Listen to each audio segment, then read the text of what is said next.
Man, I have to apologize for that one, people. Happy New Year.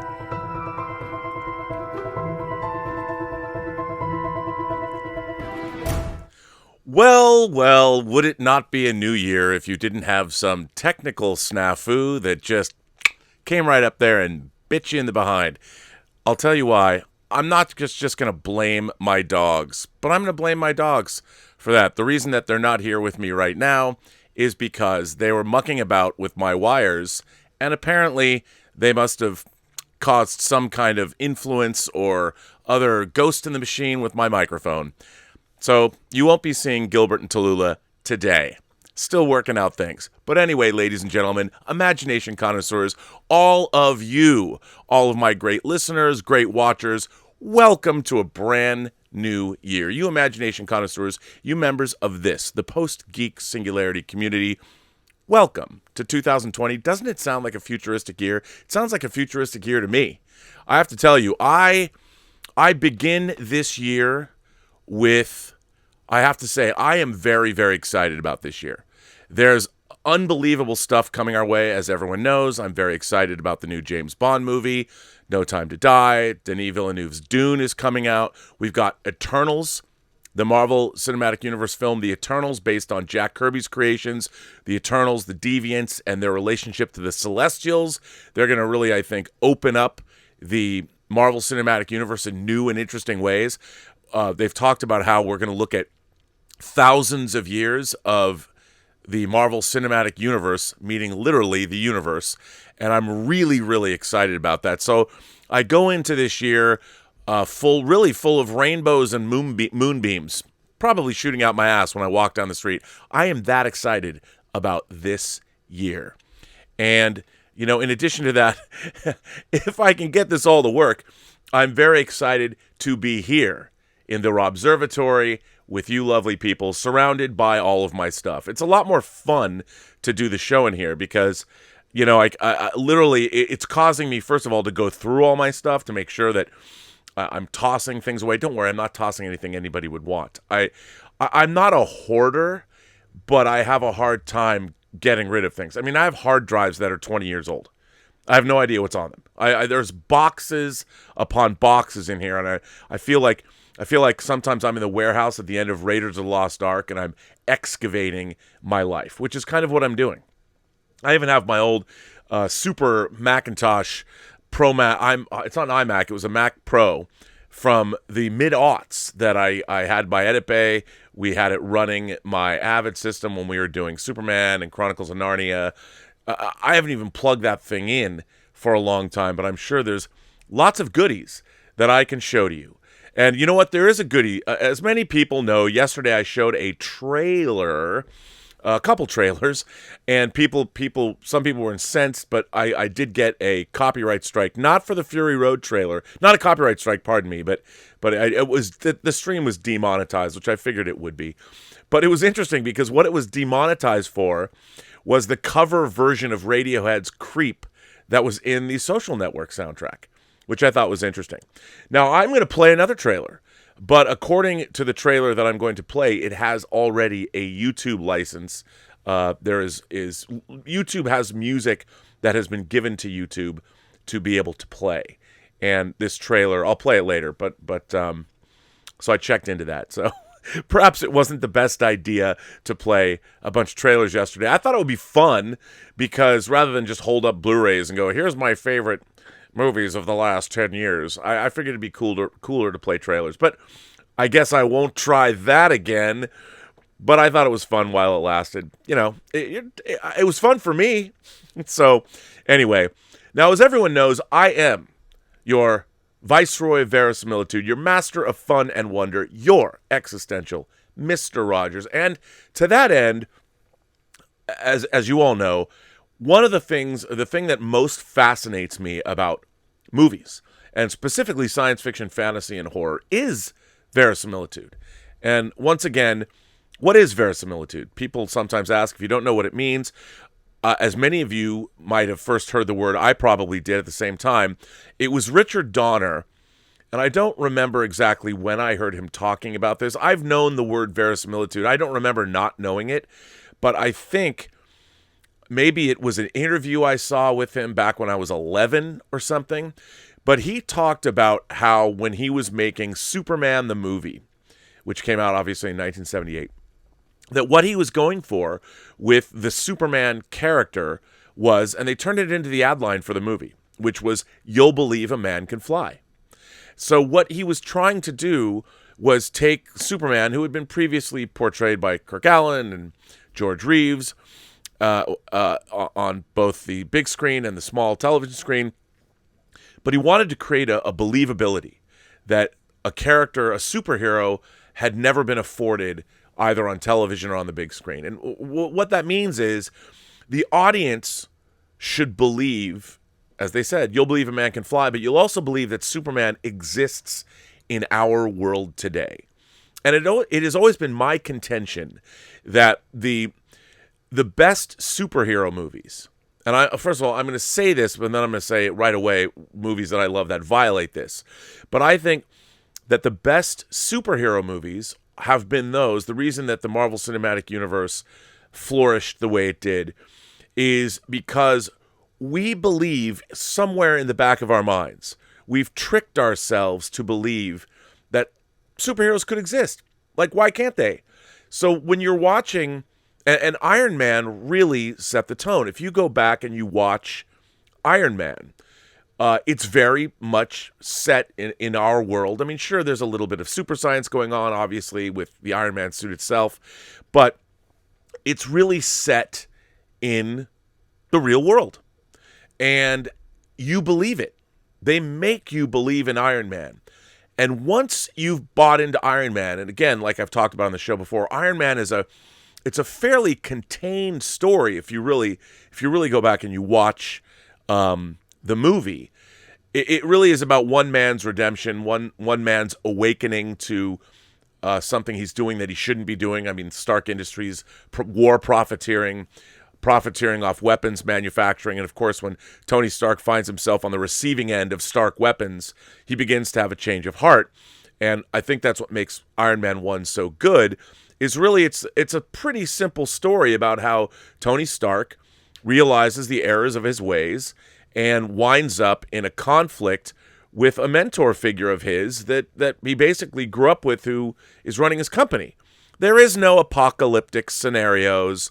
I mean, I guess there would be if Obadiah Stane had his way in Iron Man. But what makes that movie so great is just how much of a human story it is. It's really the story of one man and one man's life, and yet it has all of these great fantastical elements. But most importantly, it makes you believe. Now, we all know that there are no repulsor rays, and you probably could not fly around like Iron Man in the real world. But that's the ask. The ask that movie has is, do you believe that an iron suit could fly around and do what it does in the movie? And usually a movie gets one ask, like a science fiction, fantasy, or horror film gets a big ask. And in Iron Man, the big ask is the Iron Man suit. And you believe it. You buy into it because they go to great pains to make you believe. Now, obviously, as we know, if there was no Iron Man, the first Iron Man, we would never have been able to get to Avengers Infinity War. And one of the things or Endgame, one of the things that the Marvel Cinematic Universe did that I was dubious of from the very beginning was, I was like, how are they going to set Thor in the same universe as Iron Man? And are we going to believe it? And I think one of the great things that they did, I mean, are we going to believe Asgard and the Rainbow Bridge and Odin and Loki and the Warriors 3 and all of this stuff? Mjolnir? Are we going to, is this going to fly? And I was curious, because how do you go from Iron Man 1 and 2, or just Iron Man 1, to Thor? But it worked. I mean, it was an amazing. I remember sitting there, and maybe it's because they found the perfect director in Kenneth Branagh. He, because of his theater background and his understanding of Shakespeare and how you can make an audience believe in these things, they made you believe. We believed in Thor. And I couldn't believe it, but I was still dubious going into Captain America, the Winter Soldier. Are they going to make us believe? I mean, from the get-go, you're looking at the World's Fair, you're looking at Hydra and Nazi. Hydra was the scientific branch of the Nazi war machine. But are we going to believe in the Red Skull? Now, one of the things about Captain America that I really loved is from the beginning, because it's a period piece, they sort of really leaned into that, and it worked pretty well because it wasn't a period piece for us. This was not supposed to be a realistic depiction of our universe. But once you buy into the universe of Iron Man, and then you buy into the additional layer of fantastical that Thor brings, then what you're watching is a period piece from the universe that you've already bought into with the two previous films. Well, and Iron Man 2 had come out at this point. Which I thought was genius. And this is one of the great things that I think Kevin Feige did. Now, clearly, all of these movies are relying heavily on CGI. And since the 80s, Hollywood has been, again, I worked on, of course, in 1982, there were two films that had very significant CG sequences. The first and obvious is Tron. And after Tron, there was the Genesis demonstration tape, the PowerPoint presentation of the Genesis device from Star Trek II: The Wrath of Khan, which was a totally CG sequence showing how Genesis transforms a planet into how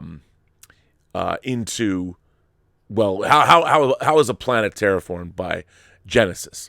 And it was really, it was a ground zero flashpoint at what was possible. Now, the thing about Tron was, and by the way, if I could direct you to my Making of Tron documentary that I both directed and produced, you can find it on YouTube. It's an 88-minute feature-length documentary, and a lot of it has to do with what they had.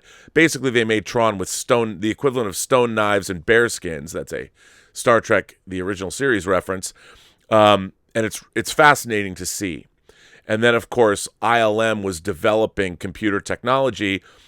Famously, one of the first CG characters in a film was the stained glass warrior from Young Sherlock Holmes. Now, they had been using computer assist. There was also The Last Starfighter in 1984. And we were off to the races. By 1988, ILM created the pseudopod sequence, the snaking water entity from the Abyss. And it was that technology that directly led to the T-1000 in Terminator 2. And then a couple years later, we get to the dinosaurs of Jurassic Park. And we have watched a steady increase of CG. One of my favorite uses of computer graphics along with practical model work was in Paul Verhoeven's Starship Troopers. Of course, that was, I think, a great blending of live action, model work, and CG, as was Jurassic Park. Jurassic Park used a great combination of CG dinosaurs as well as practical effects, big dinosaurs. When you saw that sick Triceratops for the first time, Stan Winston creation. And I've always believed, and I still believe, that the best use of visual effects in fantasy, science fiction, and horror is a combination of CG and practical effects. Now, that's hard to do. Because if you're making monsters, we saw in the Pirates of the Caribbean movie, when they first created the character of Davy Jones, who had the octopus tentacles on his face and all of those creatures, they were actually using CG overlays, computer-generated overlays over actors' faces. And now we're at the point where we can deep fake people, and where computer graphics technology has gone to the point, it's insane. But a lot of the time, it really comes down to how it's used. I've seen great visual effects shots that are completely CG, completely computer generated, that are fantastic, and then are terrible. And it really comes down to, the question is, well, why? All movies are a trick. Every time you're watching a film, nothing you're looking at's real. I mean, sure, actors are real, or they're people, but they're playing characters, and when they're sitting at a cafe or they're fighting monsters or whatever they're doing, everything you see in the frame of a movie is contrived. It's all been made up. And the thing that I love the most about working on movies, even with things like Tango Shalom, editing films, verisimilitude, the idea of creating a cinematic reality that people believe in, begins from the screenwriting stage all the way up through the end of post-production. And the whole idea about a movie, and it doesn't matter what kind of a movie, you could be watching a drama, you could be watching a comedy, a historical epic, a horror film. What a filmmaker is striving to do is create verisimilitude. And every decision that you make in a film, and every frame, every scene, every shot in a movie represents sometimes hundreds, if not thousands, of individual of decisions made by not just the director, but everybody. The color of the gels on the lights that the cinematographer uses. Sometimes, if it's too stylized, you might not believe the shot, because we know what it's like to live in the real world. And if there's no explanation about why, I've seen movies that have been overlit to me. I don't believe them because of the cinematography. I can't buy into it. Or somebody's wearing clothes that just look a little bit off. Or the visual effects. There's too much movement in the virtual camera. The physics don't work, and suddenly you're taken out of a film.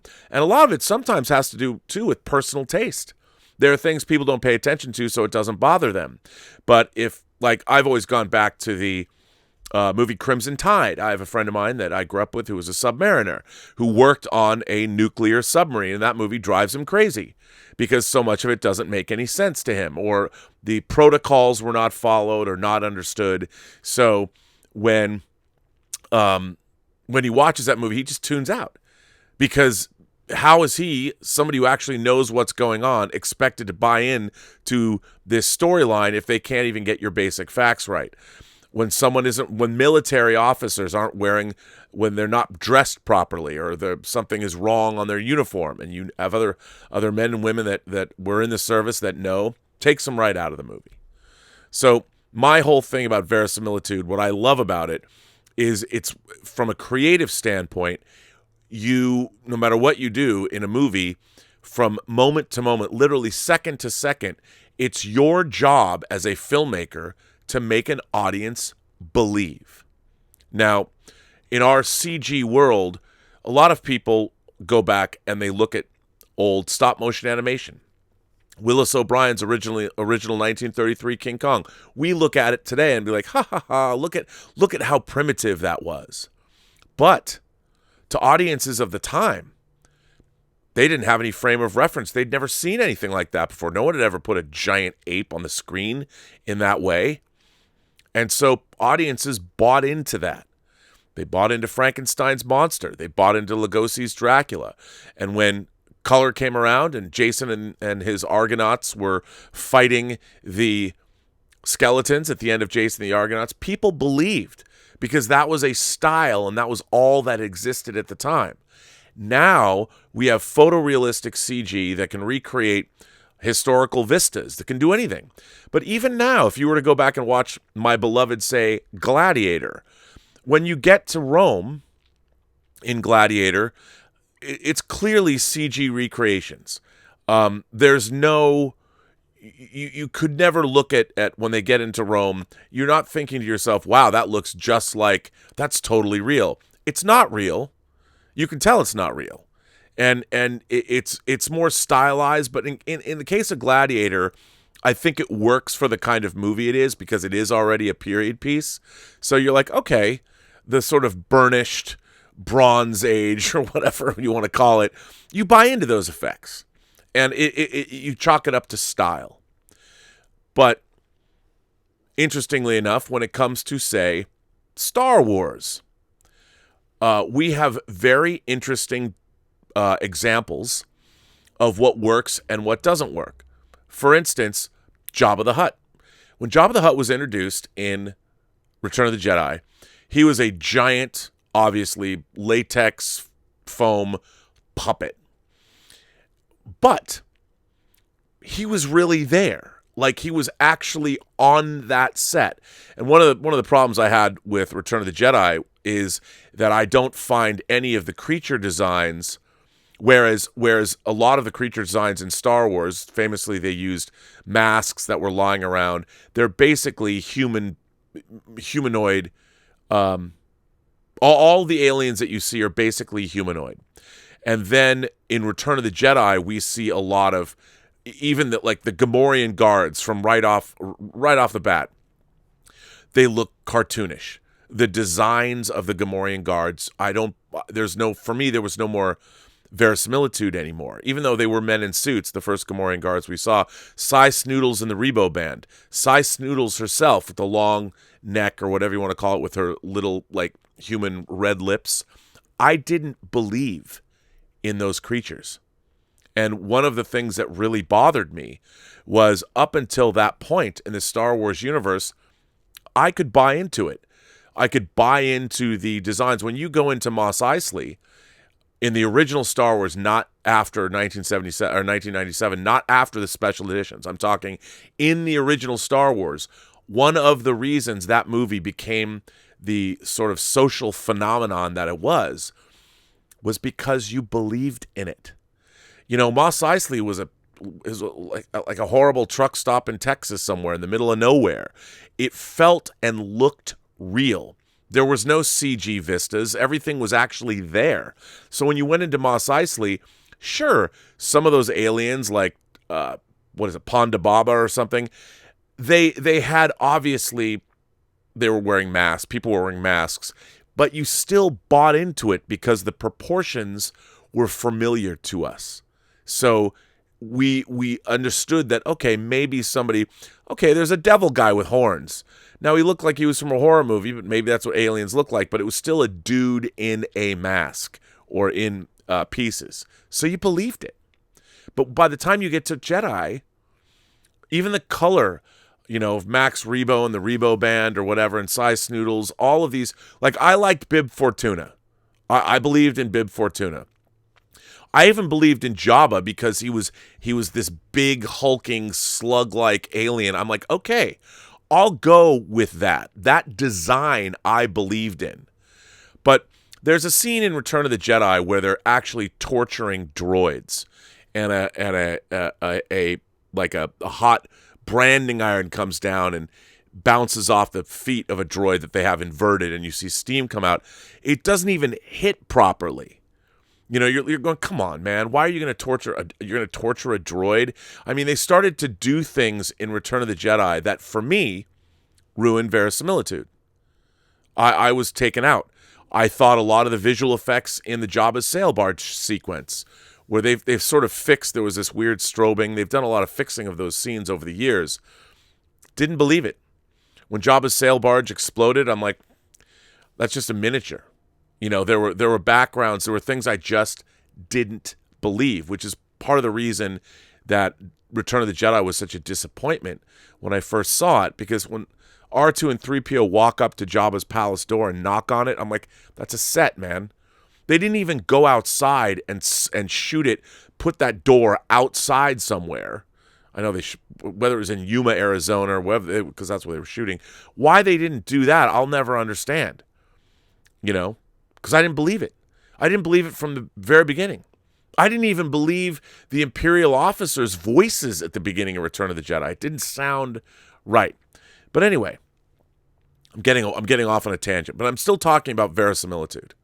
Now, let's jump forward to The Mandalorian. Now, I did a whole show on Disney's new stagecraft technique.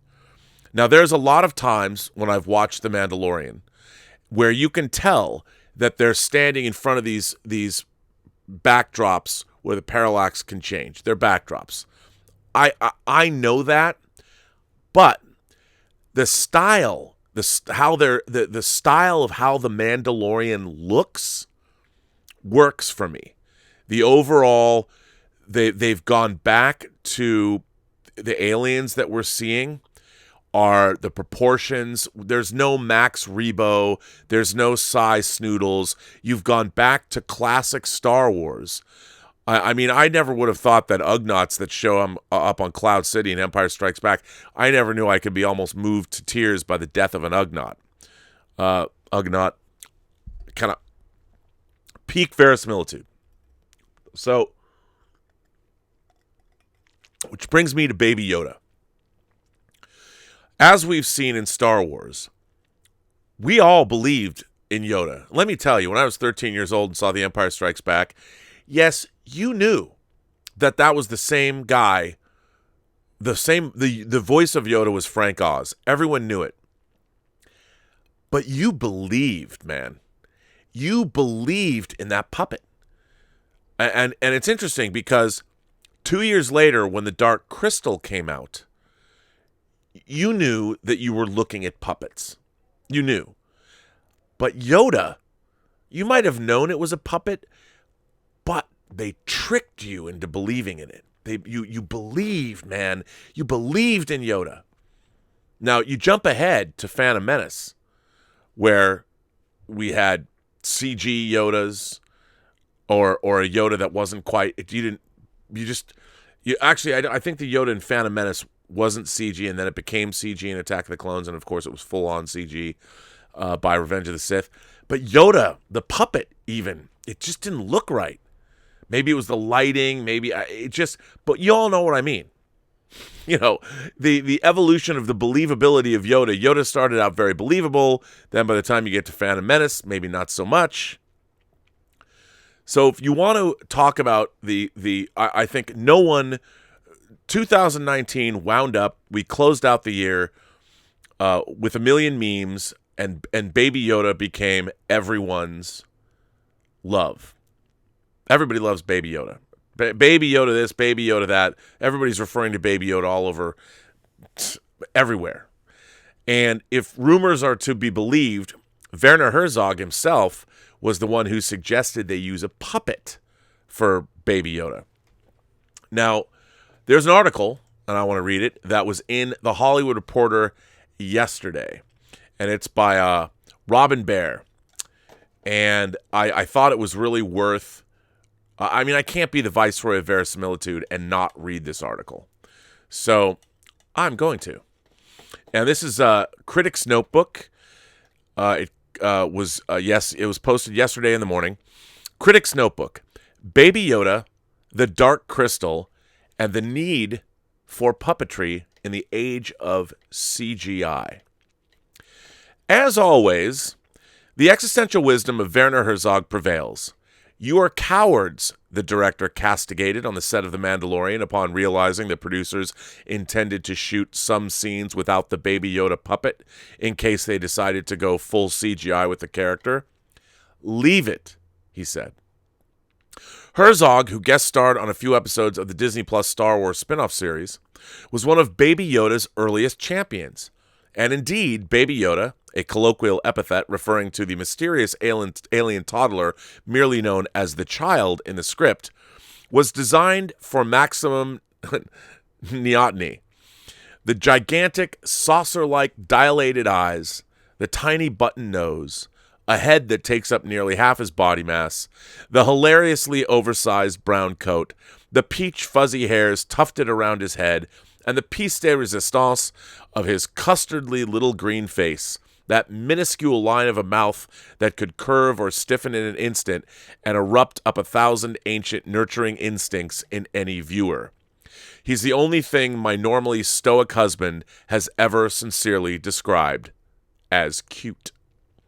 Heck, there may very well be a micro-generation of Baby Yoda babies about 8 months from now, thanks to this frog-nomming, lever-pulling, bone-broth-sipping little scamp.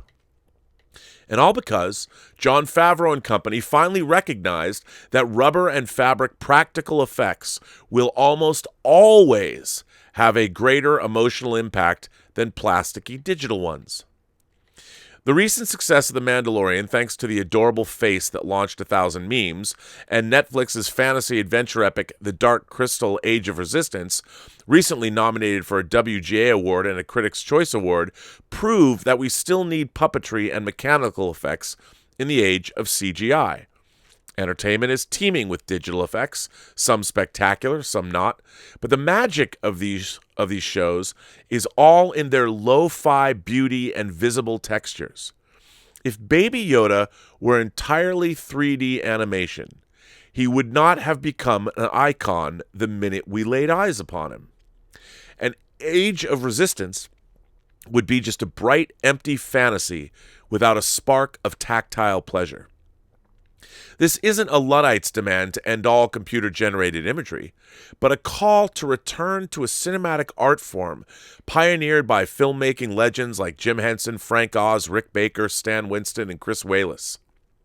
No disrespect intended to the talented artists and animators who bring computer graphics to life, but CGI should be used to enhance, not replace, the unvarnished wonders of animatronics, prosthetics, and puppetry. One of the reasons classic films like E.T., Babe, Gremlins, Alien, and Jurassic Park continue to endure is due to the sensorial enchantment of their central creatures. The curious eyes that connect you to a fluffy or rubbery new friend, the alarming jawlines lined with teeth that could slice you to shreds. These pictures imagine verisimilitude, I swear to God it's in the article, where the very concept is not possible in a real world devoid of aliens, talking pigs, gremlins, and dinosaurs. Imagine if David Cronenberg's The Fly or An American Werewolf in London were remade today. No doubt the animated special effects would neuter any deliciously revolting, adrenaline-pumping shock of gore and body horror.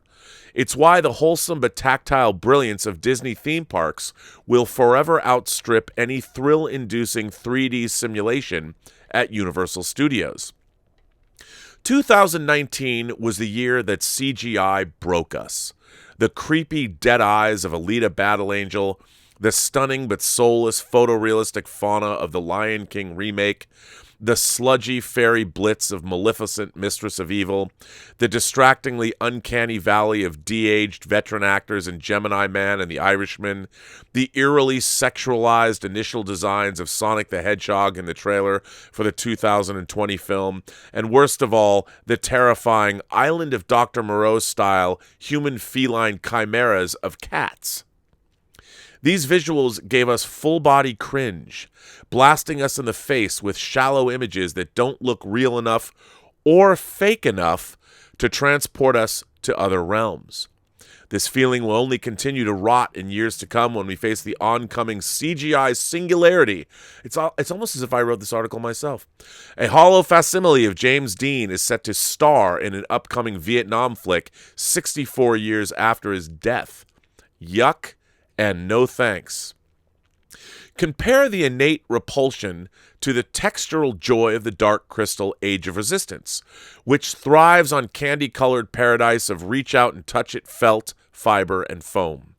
The brilliance of this sequel to Jim Henson and Frank Oz's 1982 dark fantasy epic relies on the advanced expressiveness of the Gelfling's humanoid faces and the vast formidability of the Skeksis' reptilian forms, which go far beyond the scope of the original film.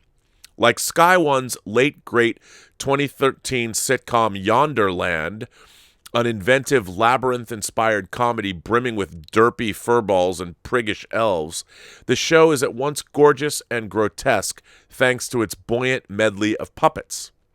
Frankly, I don't always want my entertainment to look effortless. Instead, I want to stand in awe of these feats of creation.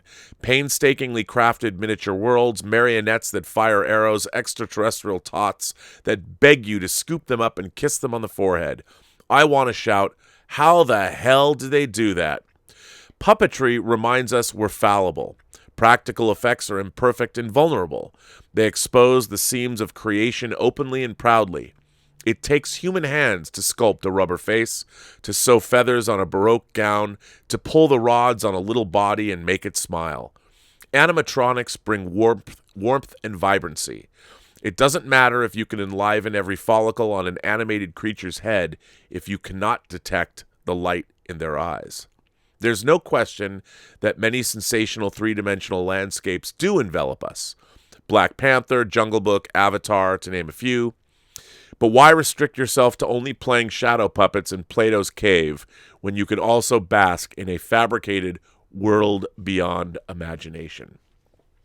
Well, as you can imagine, when I read this article, I'm like, I got to make this the topic of a Robservations, because she's addressing here everything that I'm always saying or that I'm always looking to do when I'm working on films. You know, right next to me, let's see, let me switch. Right next to me here, can you see it? Well, over here. These, yeah, you can see them. These are all issues of Cinefex magazine. I read Cinefex magazine, the first Cinefex.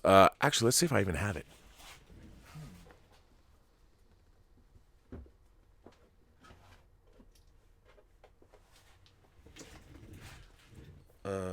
Yes. Ladies and gentlemen, this that I have, I love the fact, this is why it's so fun to be in the Robservatory.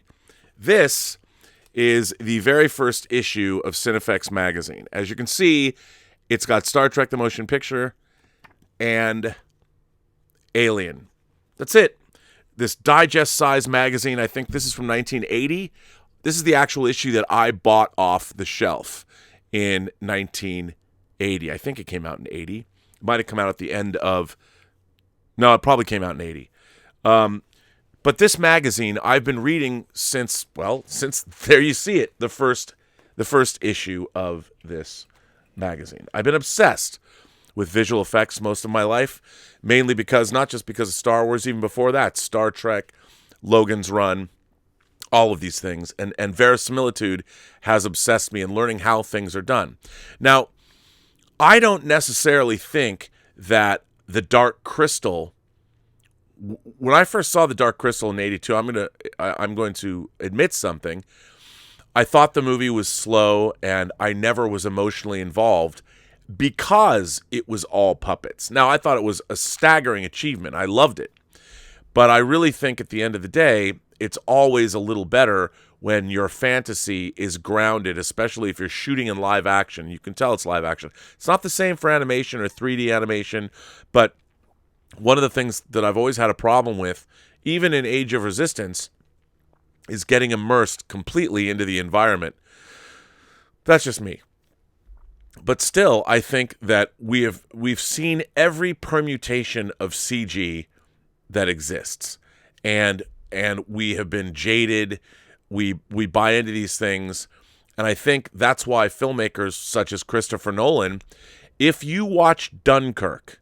Now, I'm sure that there's probably CG elements in Dunkirk. I mean, they would have had to have enhanced. But Christopher Nolan in terms of verisimilitude, he really understands when he's making fantasy films what he's doing. He really...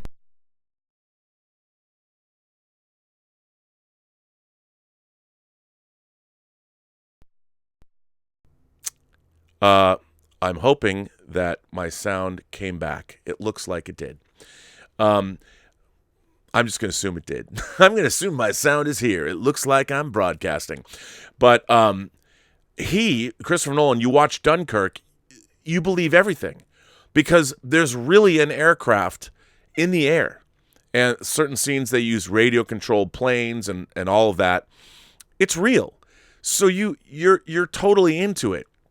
And when filmmakers know how to employ both the real, when you can take practical effects like Baby Yoda. Now, I'm sure that there might be some shots from a distance. We might see movement shots where Baby Yoda was indeed CG. But there's enough Baby Yoda. You can tell, like in the Razor Crest when you're in the ship and there's people sitting around, the Mando's there and he's got Baby Yoda next to him.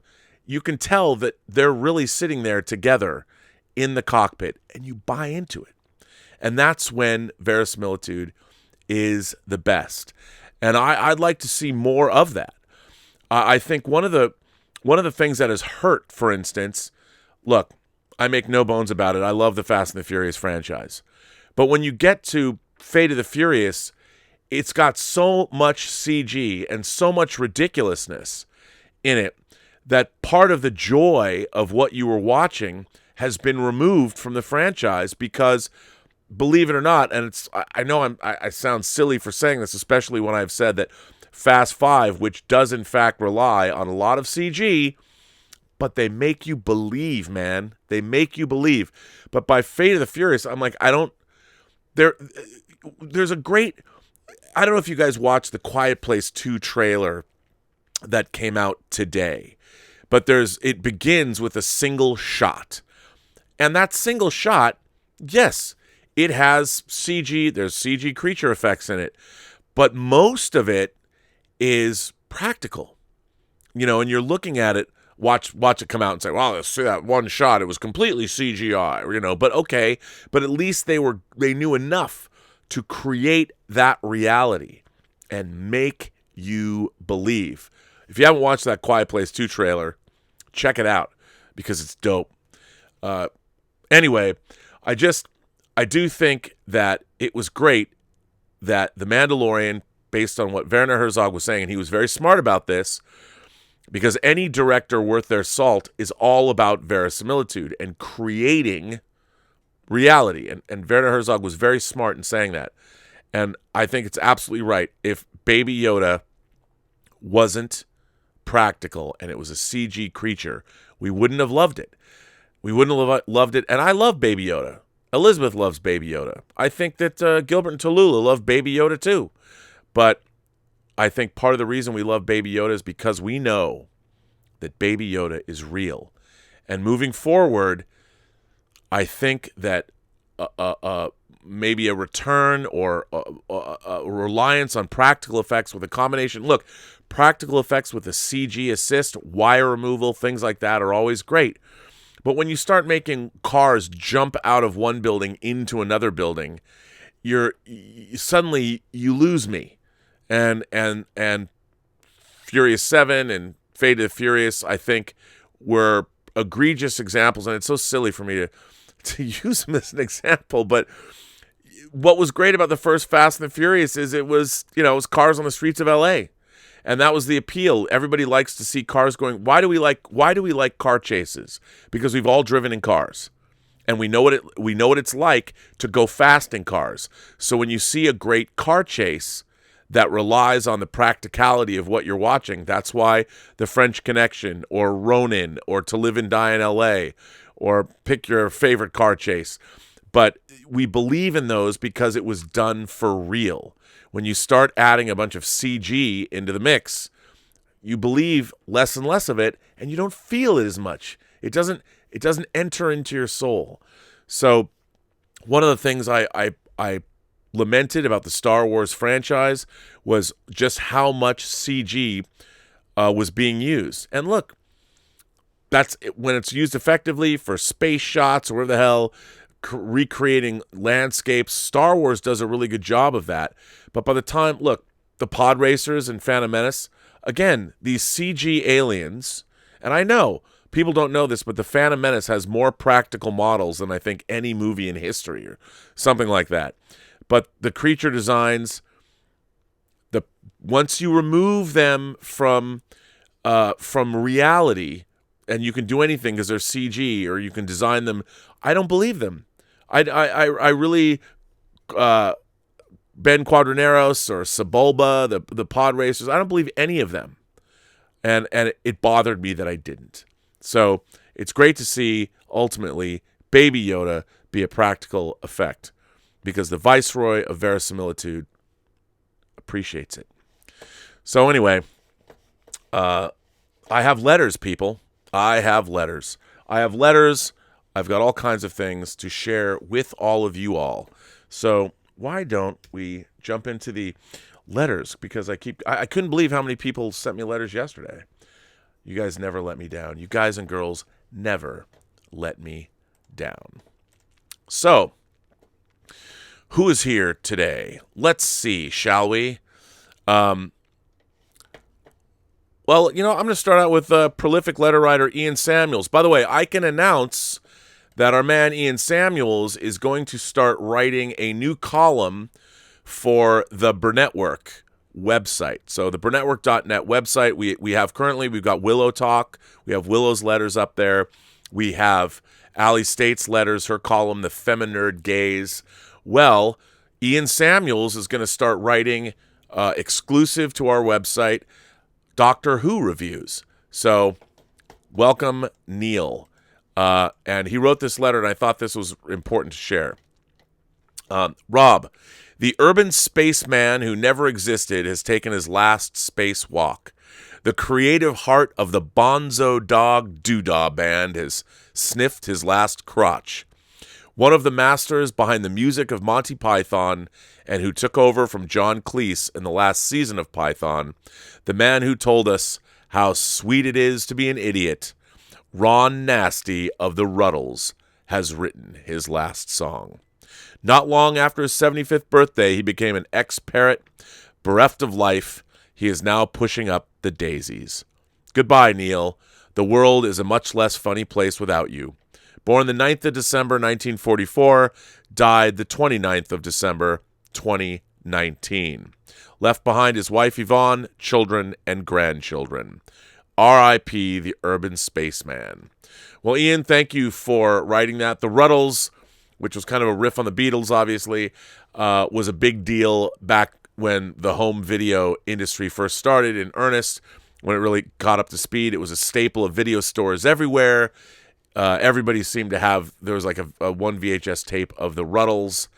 And if you go look at his letter on the website, and let me drop this into the live chat, you can go see a Ruddles video, which is pretty cool. So let me lay that on you. So go to this site and you can see a video. So Ian Samuels joining the team at the Burnettwork.net, writing reviews of Doctor Who. And that's pretty cool. How is the new season of Doctor Who going to be? We'll have to find out and let Ian Samuels tell you what he thinks. And would you imagine that Stubble McShave wrote a letter that isn't about the Wheel of Time? No, Stubble McShave's written a lot of good letters, but this is a good letter. I like this letter. Greetings to the Duke of Divine Discourse. Wow, I can't even, it would take me 5 minutes to use all of my nicknames to introduce my shows every day. I love this. I love the greetings to the Duke of Divine Discourse. I hope you and the rest of the Post-Geek Singularity is feeling great in this new year.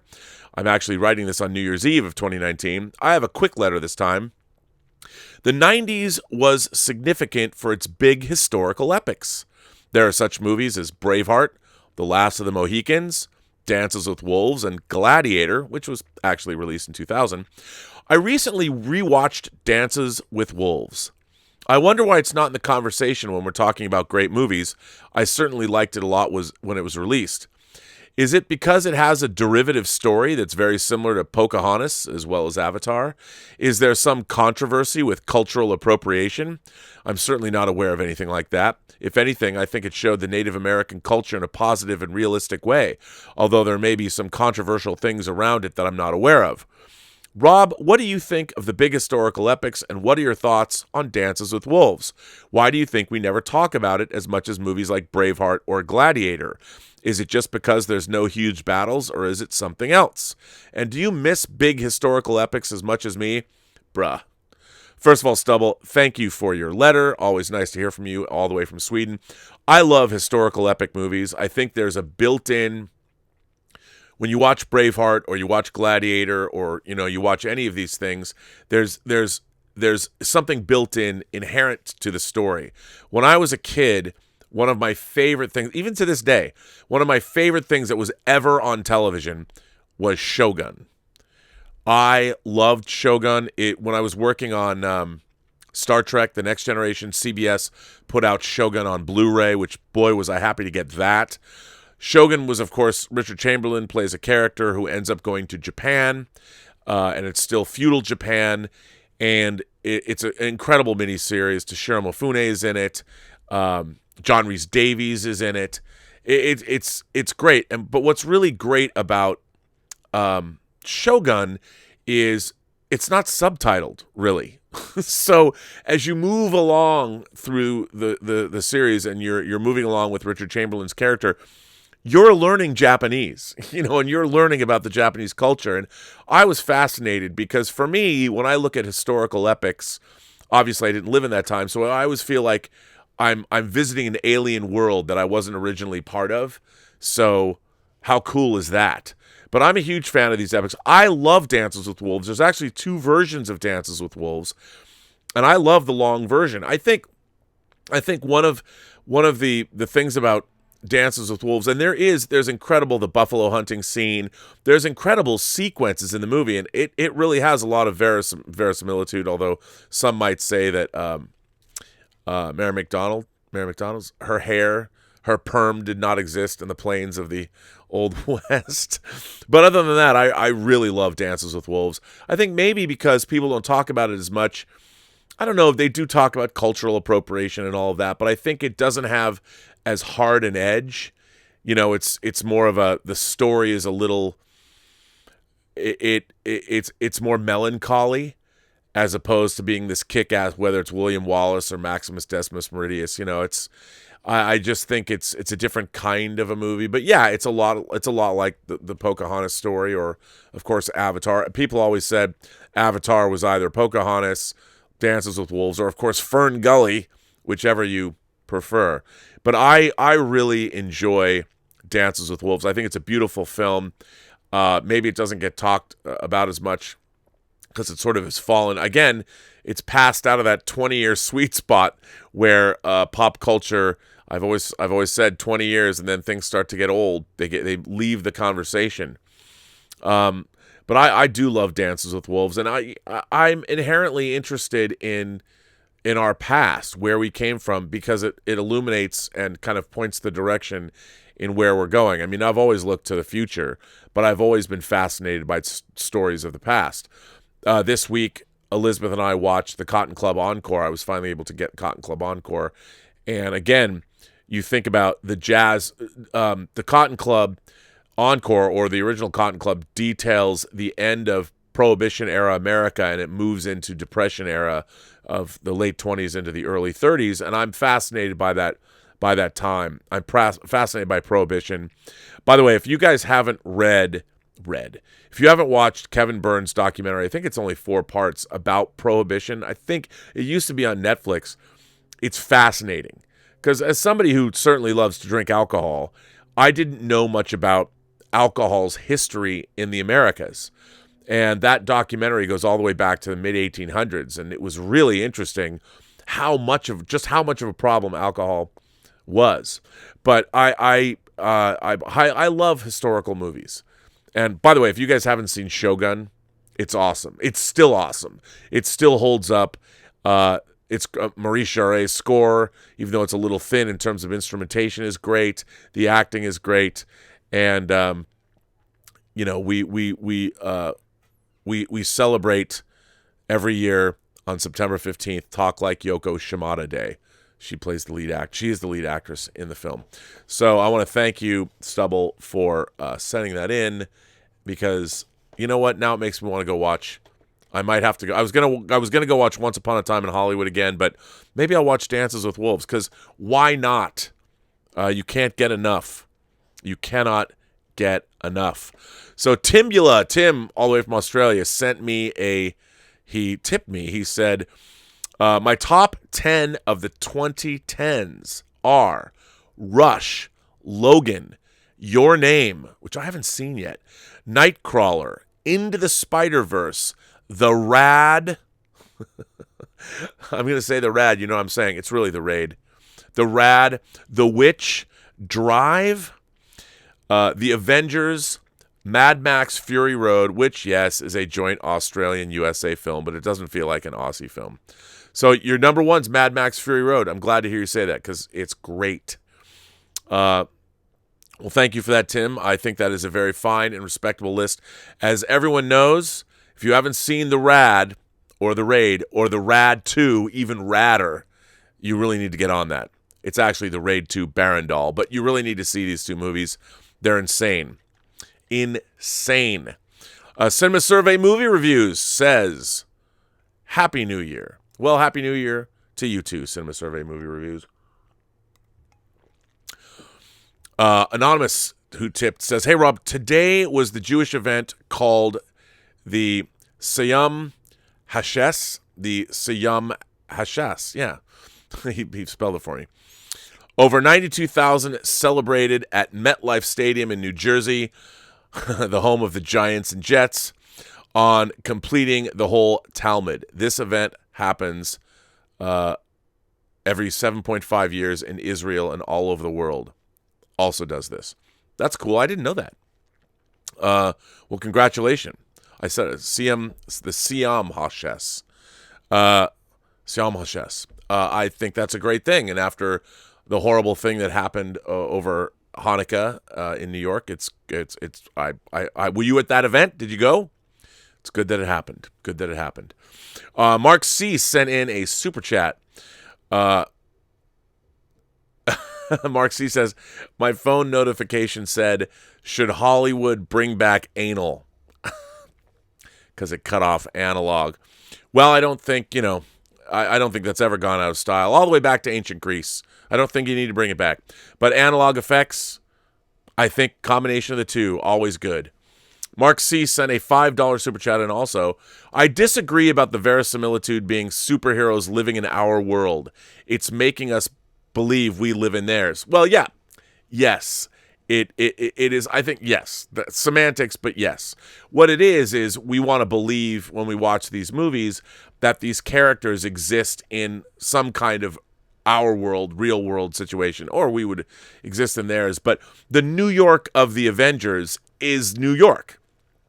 Unlike, say, the Gotham City of Tim Burton's Batman, the Anton Furst nightmare of Tim Burton's Batman, that was one of the things about Batman. I mean, I'm not the biggest fan of Tim Burton's Batman. I actually like Batman Returns more, but the stylization of it is because I wanted more. I much prefer the Nolan Batmans. I mean, Batman Begins, and then of course The Dark Knight. The way that they're set, that he shoots a lot of the buildings in Chicago, and it feels real. And I think that's part of the reason that movie succeeds. Certainly, Todd Phillips' Joker peaked verisimilitude as far as a comic book movie is concerned. Yet it's also very stylized, but we believe it. So verisimilitude there's leeway there. There is leeway. And I have to say, as I've talked to people before, I mean, I'm a big fan of Man of Steel, and Man of Steel has some epic science fiction visions. The whole Krypton at the beginning, but man, the end of, or the beginning of Batman v Superman, when you see Bruce Wayne's point of view of the battle at the end of Man of Steel, that was terrifying. And I thought, even though it's full-blown fantasy superhero, it's still the 9/11 horrific aspects of buildings coming down as these incredibly powerful Supermen are fighting through on and over and through our cities. I mean, what it could mean is horrific. Oh, and then you say, my last super chat is one reaction why Man of Steel doesn't work for me. Snyder brought Superman here, but not us there. Yes, and we're going to talk about that later, Mr. C. Maybe that's true. He brought me there. I bought into it. I really did. I really liked it.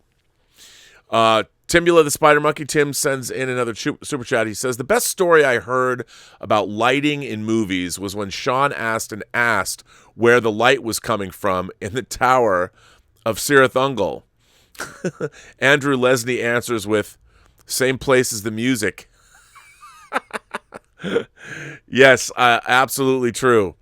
Again, Lord of the Rings, going back and looking at it, there are sweeping CG shots in there that are clearly CG, that some of them I buy the whole thing because they establish it from the very beginning, but it pushes my verisimilitude, whereas The Hobbit broke it. There's a lot in The Hobbit that I don't believe in. There's too much goofiness in it. But yeah. Anonymous sends in a tip, says, my mom took me to see Return of the Jedi. You should have seen her face when she saw Jabba. She stuck her tongue out and made a gurgling sound. She likes things like Gone with the Wind. I agree with you about verisimilitude, though. Well, that's funny. So your mom didn't buy into it. Stubble McShave sent in a super chat, and Stubble, you just, I feel like you fill my life with such joy. Stubble says, Mark Hamill was essential for the verisimilitude of Yoda. 100%. I mean, can you imagine? You think about how Empire was made, and you read Rinsler's book about how Mark Hamill was on that stage. It's him and a puppet for a long time. And whatever you think of Mark Hamill as an actor, he does a really good job of making you believe. I mean, you believe in Yoda because of Mark Hamill. I mean, you really do. Eduardo Burrell sends in a tip and says, after the Return of the Jedi, my mom took me to Rambo First Blood 2, and she liked that. Go figure. Well, I like your mom. John Hiroshi says, saw The Last Jedi. How would you kill Luke? Look, if I had made the sequel trilogy, I would have made Luke a badass Jedi that was leading the great New Republic. He would have been one of the main leaders of the New Republic. You would have seen the New Republic would have been ruled over by Leia. Han would have been married to her. They would have had their kids, and we would have seen the promise of what the rebellion could have done with the galaxy after liberating it from the Empire. You would have seen everything would be great. You'd have that 30-year period of time, and there would be a darkness that was infecting that we didn't know was there, but it would be a different kind of a darkness. But Luke would die probably fighting hordes of people.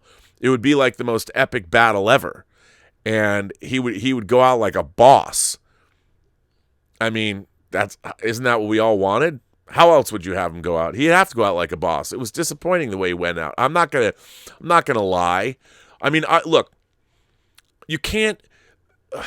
The way we want things to be are not what they are. You have to eventually pull back and go, okay, here's what we have. And even it's just frustrating when we all know that things should have been better. I mean, especially you talk about Lord of the Rings. You talk about a trilogy that was planned. Of course, they had the books.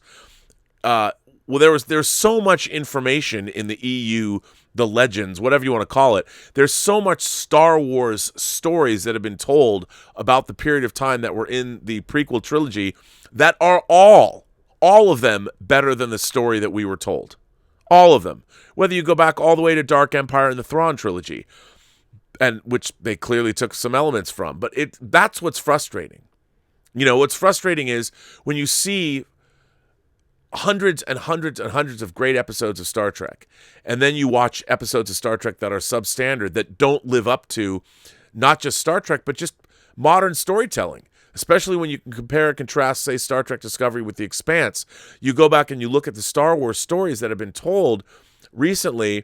I mean, The Mandalorian, once you pull back and understand its simplicity, by the time you get to that last episode, I thought it was really rewarding. I really enjoyed it. I mean, there were certain things that I think, based on the way that they're making the show, it's not necessarily, there's editing choices that I think are strange, and there's things that take a long time to happen, but that could be part of the production of the show, how it's being made. But I think the real reason that people are so up in arms about these things is because we have so much of it that's good in various forms. I mean, just this morning, I watched Chris Stuckman's review of Jedi Fallen Order, and watching his explanation. It's a short review. It's like 8.5 minutes. But it's like, yeah, finally, he goes, even I hated Battlefront and Battlefront 2, so I was really, I was worried about this video game. And he said, I think this might be my favorite Star Wars video game, because people learn in the Star Wars universe. You have so much where you can go and look to and go, hey, this is great, and hey, this is great, and let's make it like this. Like, there's all this great stuff that you can look at and go, oh, why don't we make it like that? It's baffling to me why we get things that are substandard in this day and age. You know, one of the things to me about the end of Game of Thrones that I find so strange is that the great thing about Game of Thrones is how many shades of gray there are in that series. And then at the end, everyone just expects, oh, Daenerys was always going to go crazy. See, they set that up that she was just going to go crazy and burn everybody. I'm like, no, they didn't. That was no. I mean, the threat was there that she could become a horrible leader, but not that she was going to go crazy and burn up everybody. That didn't even make any sense compared to anything that happened on the show ever. Like, why would you do that? You know, the whole thing is to liberate your breaker of chains. So, no, I've decided at the very end of this entire 8-season show that's lasted a decade, I'm just going to go crazy and burn everybody up. What? There was no indication that was something like that was ever going to happen. When you're watching the show, you're like, wait a minute. Let's see a little bit more nuance. And so when stuff like that happens, same with the Night King. Like, what did the Night King want? You know, when you get to the end of these stories and they leave you cold, you wonder to yourself, wait a minute. Come on. In what great story, in what great fantasy novel that you've read in your entire life would this be a satisfying ending? You know, and that's what's frustrating is that when you see so much good that exists and you know there's so much good, why don't people look to that? You know, or here's what, look, if anybody, you want to write science fiction, fantasy, and horror, don't look to other science fiction and fantasy horror novels. Look to other things. Look to historical events. Look to I don't know, like George Lucas was going to make Star Wars. He was looking at Kurosawa movies. You know, I mean, that's where he got a lot of his ideas for the Jedi. Go there. So, yeah, I don't understand why we get things that are ultimately disappointing in this day and age when they have all the money and time to make them great. It's strange to me. I don't get it. I don't understand. We shouldn't be getting bad things. That said, you know, hopefully, as Ed Wood said, my next one will be better. Crosstalk is here. Rob and everyone from the Post-Geek Singularity. Hello again from the Great White North up here in Edmonton. I have fond memories of Edmonton. I met Arthur Hiller there, and I got to see the Americanization of Emily. Arthur Hiller was the director. Julie Andrews and James Gardner. What a phenomenal film. If you haven't seen an Americanization of Emily, or it's either the Americanization of Emily, I think it's the Americanization of Emily. Delightful movie. Warner Premiere put it out on Blu-ray. You should all see it. I hope everyone is having a fantastic day, and I'll get right into it since this has been bugging me for a while. This has come up in conversation more than once in the last 2 weeks, and I'm starting to get a little aggravated at this idea. So the argument I had about 3 times in the last month or so with different people regarding how we measure what exactly is a good movie. Most people seem to think that this is dictated by box office results. If a movie makes a lot of money, that means, what does that mean? That means it's a good movie. And if it makes a ton of money, it's a great movie. Is box office revenue an indicator if people like a movie? Perhaps, but I think that the climate we're in now with regards to reboots, remakes, or reimagining older properties has created the disconnect between box office and quality film. I mean, even in the past, there has been a disconnect with what I think are great movies and box office, but it was the opposite of the climate now. Back then, great movies could make nothing. And now it seems like terrible films can make $1 billion. For example, Aliens made 130-ish million, Blade Runner made 41 million, Dune made 30 million, and the 1978 Invasion of the Body Snatchers made 25 million. All made less than, say, Transformers 3, which made 1.1 billion, Pearl Harbor, which made 450 million, and Alien 3, which made 160 million. By this metric, those last 3 movies are best picture material compared to the previous films I mentioned. I hate this idea that just because a movie made fat bank, that means it's good. Look, I'm not naive enough to say that the goal of a movie isn't also to make money. It is like there's other It's like there's another industry in the industry that needs to make more money in order to keep making said products, in this case, films. But the catch comes in when this is an art form. You can commercialize art forms all you want, but the goal of art should be first and foremost a medium to express the creative drive of the artist. Maybe I have an idealistic view of what art is supposed to be, but when something is important to me, I'll speak out if I hear some BS being served as a 3-course meal when I hear it. I think a lot of what drives box office nowadays is not whether a film is good or not, but the fact that everything is washed down to okay. We've been slowly inundated with big-budget blowout movies with fun and sometimes charismatic actors that blast our brains with so much fast-paced action and pretty lights that we don't have time to think if the story made sense or if the acting was actually good or not. Shia LaBeouf screams, stuttering, "Oh my God," or "okay" 1,000 times in 5 minutes over the carpet bombing of some third world country they are filming in, essentially is what we're getting distracted by, it seems. I'm not running down Shia, as I've seen him legitimately act in some good films. Does it seem somewhere along the way okay films become good films based on box office? I'm not saying there isn't a place for that type of movie today. Clearly, there is a market for that. But to say that simply because a movie made a lot of money equals a good movie is disingenuous. It can be one indicator of not just a successful film, but a good one. I think part of this is also familiarity. Are we going to these big franchise movies simply because at one time we saw something in them from our childhood? Are we simply saying these movies are good because of nostalgia? Is nostalgia ruining cinema? Look, I think nostalgia and fan service have their place. It's in the execution of these that determines how pandering these concepts play out, or if in fact they hit home in all the right ways that doesn't insult the intelligence of the viewer, which unfortunately is what happens a lot of the time. I'm looking at you, JJ. I would like Hollywood to take more risks, but I understand the business implications of why they don't. Safe money is easy money. The problem is you will never make a timeless film that is nigh universally loved by playing it safe. As much as I hate The Last Jedi, it's the equivalent of Star Trek Into Darkness to me, I can appreciate that risks were definitely taken.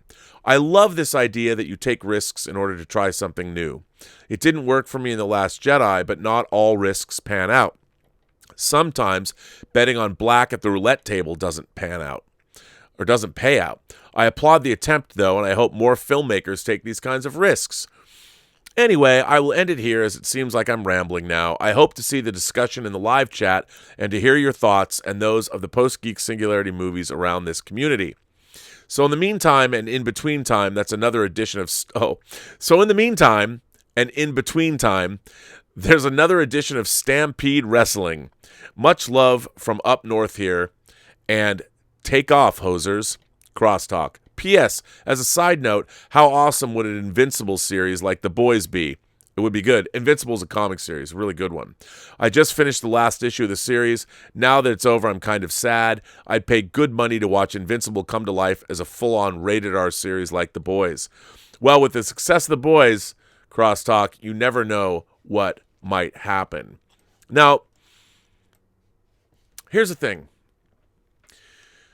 When they were making Alien, the amount of money that was being spent was, I think, $9 million, $9.5 million, something like that. Now, an Alien was something new. It wasn't. It didn't have. Nobody knew what it was, so there was no resonance. It was something new at the time. Then it became a hit, and dare I say it, a timeless classic. I mean, Alien's about as good as it gets when it comes to a science fiction horror film. I mean, it is the gold standard by which all else are judged. Now, I don't want to hear anybody say, well, I watched it recently and I thought it was overrated. Look, you have to understand, when Alien came out, there was nothing ever, no one had ever seen anything remotely similar to that, ever. And I always implore people to try and understand that you have to look at things not as they are, but as they were to the people that saw them for the first time. Because if you're trying to look back at things, I was going to talk about, there was an article about on the Mary Sue.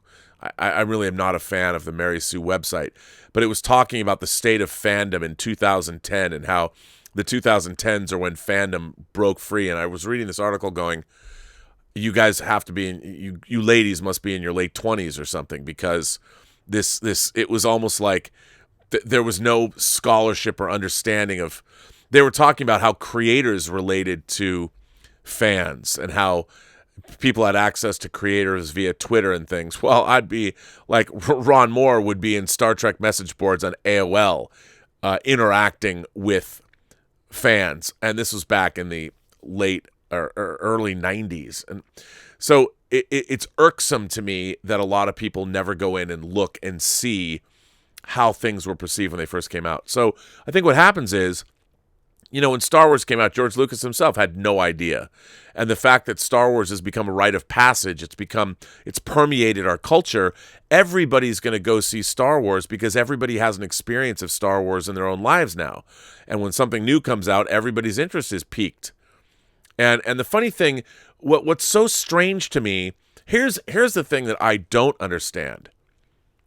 Star Wars was Disney's to lose.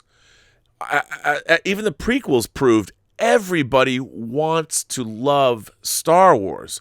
Nobody wants to not love Star Wars. So, I mean, as far as Star Wars is concerned, we're there. We're an easy lay. We're going to go home with you, Star Wars, at the end of the night. You don't have to whisper in our ears. You don't have to tell us some BS. You're taking us all home to bed. I can't get my clothes off fast enough to be ravaged by Star Wars, let me tell you. So Star Wars, when you have these giant franchises that are beloved, it's such a strange thing to me that more time and effort, they shouldn't be that hard. You've got to keep the quality up.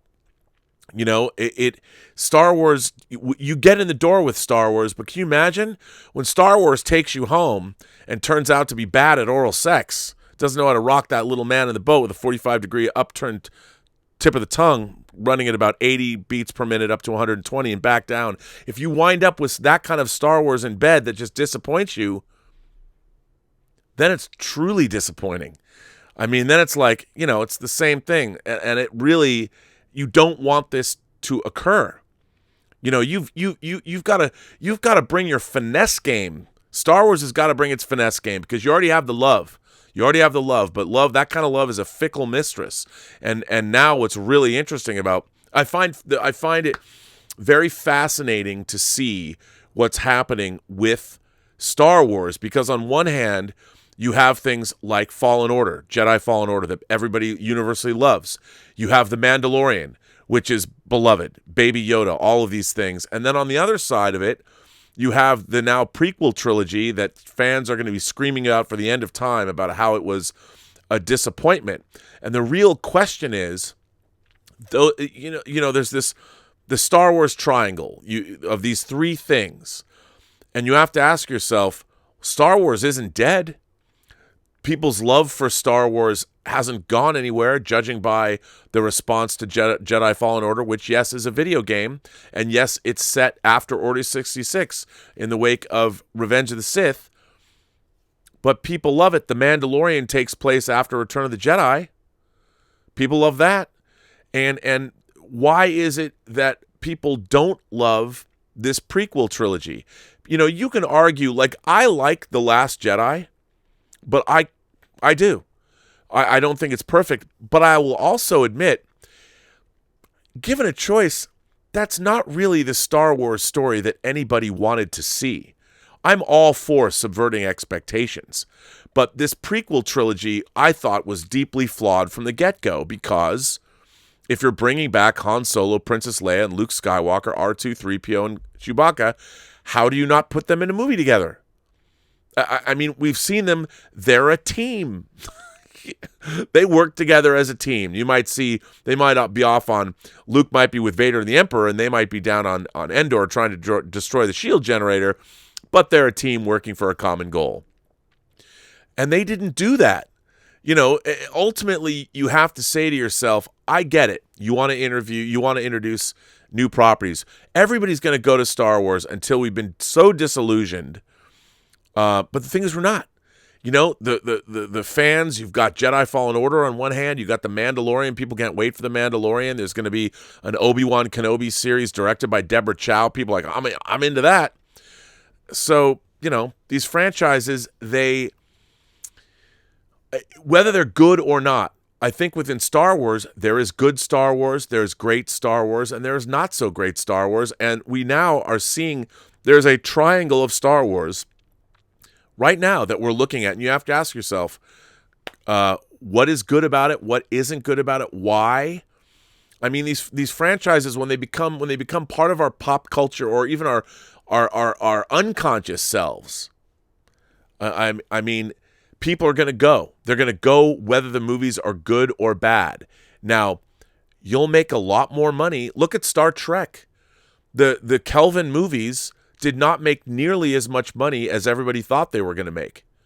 And the reason why they didn't is because those characters, ultimately, I like the actors they cast, but they didn't do anything. They didn't endear themselves to me. Those stories, as with all of J.J. Abrams' movies, there's a great video that dropped on YouTube. I don't know who made it. I was watching it last night, about the problems with the storytelling. And I mean, there's so many problems. But with the Star Trek movies, part of the reason is that J.J. Abrams doesn't have any scenes in his movies where people talk, where people interact, and you have meaning. It's all one flash bang sequence to another. But I don't even know what I'm talking about anymore. I'm babbling. Anyway, I really am babbling. Sujith is here. He sends in a super chat. The Amazon flick Aeronauts is good and has heart. I've seen that. I do want to see that. Jyn Erso is in there. You know, come on. I don't know much about it, but I definitely want to check it out. It is an Amazon original, and I know it's streaming now. So what's not to watch? Yeah. I'll try and figure out more of what I was saying. I don't like it when I lose. I know what you're talking about. I need to collect my thoughts. Hi Rob, I hope you're doing well. I recently purchased a couple of 90s films, La Femme Nikita and Hackers, the 88 films Blu-ray. This inspired me to look into some more 90s films to put on my would like to purchase in 2020 list. Came across this recent article in the BFI website, that's a British Film Institute website, 90 great films of the 1990s. I thought it would be interesting to hear views on some of the movies on this list, your views. Are there any films in particular you would recommend to the Post-Geek Singularity to watch or stir memories? All the best, Big Tim. Well, let's see. Let's go to this list, and for you guys, I will put it in the live chat so you too can follow along at home. Hold please. Here it is. Here's the link in the live chat. And I mean, this is a huge list, so let's go down and things like Under the Skin. I Can No Longer Hear the Guitar. I haven't heard that. One False Move. One False Move is a great movie. Out of Sight, a movie I love. I'm just going to scan down. Princess Mononoke, absolutely. Kyusha Kurosawa's Cure, great film. Perfect Blue, another great film I talk about. Really like that. Of course, Clueless, Being John Malkovich. I'm just the ones I like. Crumb, Ghost Dog, Way of the Samurai, Husbands and Wives. All About My Mother, Breaking the Waves, Carlito's Way. You know, I could just go on. This list, I think pretty much I think it's safe to say that with this list, all of them are probably pretty good.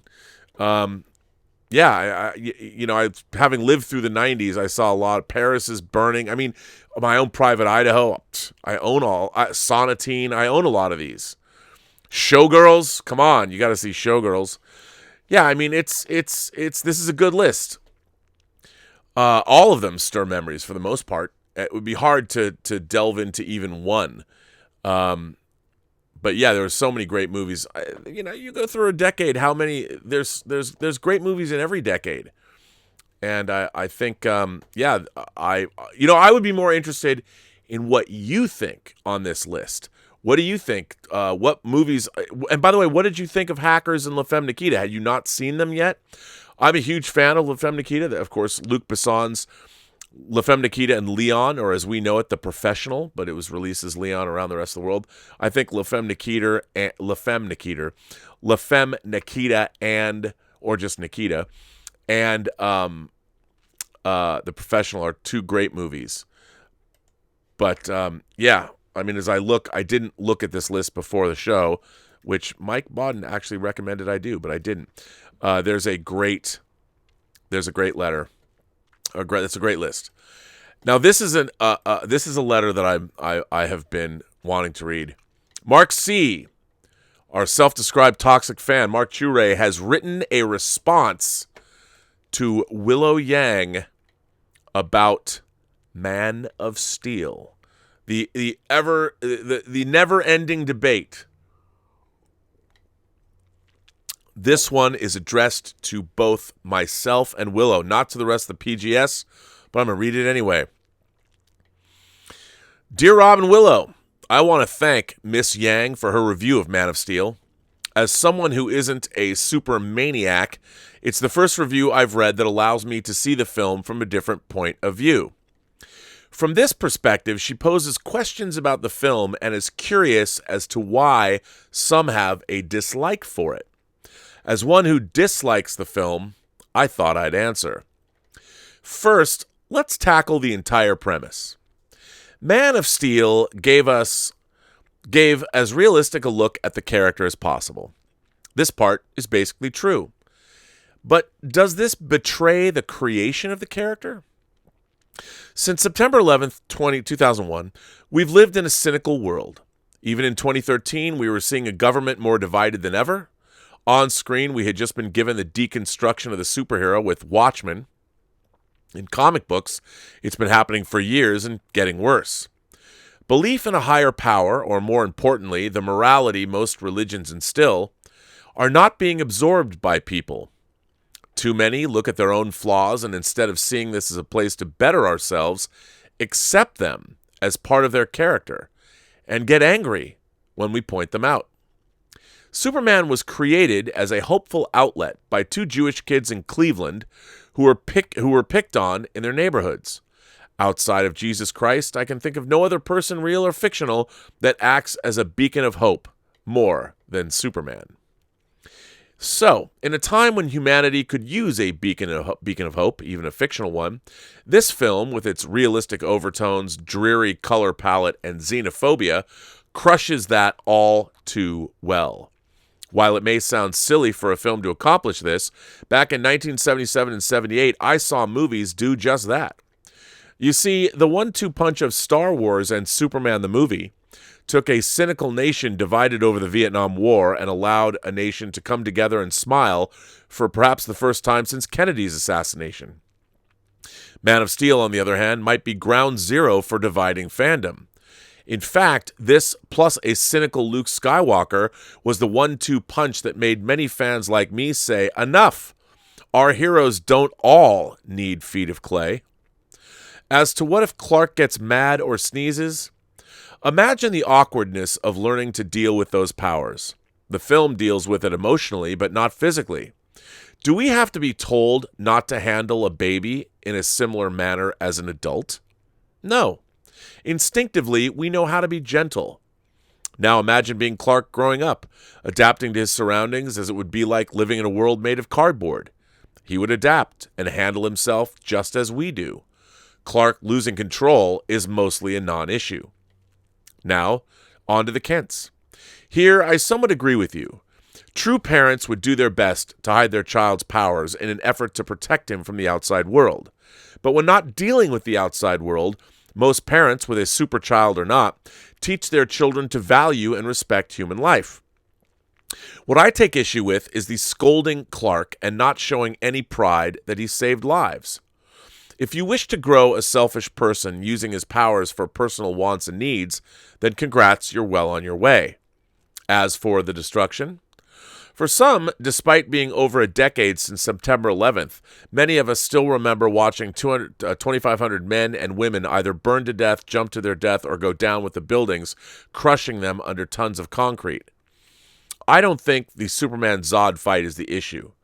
The destruction caused by the world engine became the picking of a scab that was covering the very real pain many of us still felt. 6 years later, after giving our heroes feats of clay, we've turned on each other.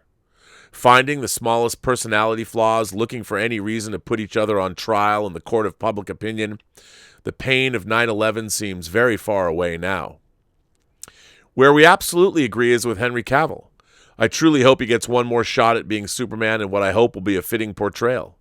His love for the character and how he handles his public life make me root for the man and hope he gets to wear the suit one more time. To borrow from another film, Man of Steel gave us a hero we deserved, not the hero we needed. If our artists continue to shine a gloomy light on our heroes, shaking this cynical behavior and truly growing to our potential as a race, human that is, will never happen. We will continue to point our fingers at each other and blame everyone for our problems.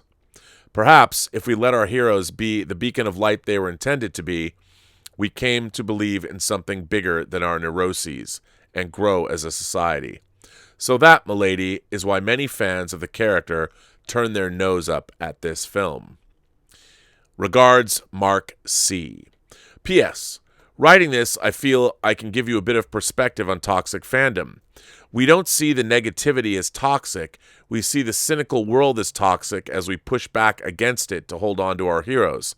If that cynical world and the art it produces believes these endeavors to be toxic, I will gladly wave that flag. The channel has been and hopefully will continue to be the bridge that allows fans of various points of view understand each other. Well, first of all, Mark, what a great letter. I love this. And this is why it's see, I think like in this letter that you wrote, you're not attacking Willow. You're stating your beliefs and you're responding to her in a respectful manner. I see that a lot of what I would consider to be toxic fandom goes after. Look, I've gone after people personally, but a lot of the toxic. You're not. Well, you are. You're certainly not doing this, but it's not just relegating the discourse to be about these things. It becomes personal. It becomes you're attacking other human beings. Kathleen Kennedy, for instance, did not ask for the job running Lucasfilm. She was handpicked by George Lucas, and she's working for Disney. She's trying to do the best she can in a corporate environment, which is something very few fans understand the pressures of.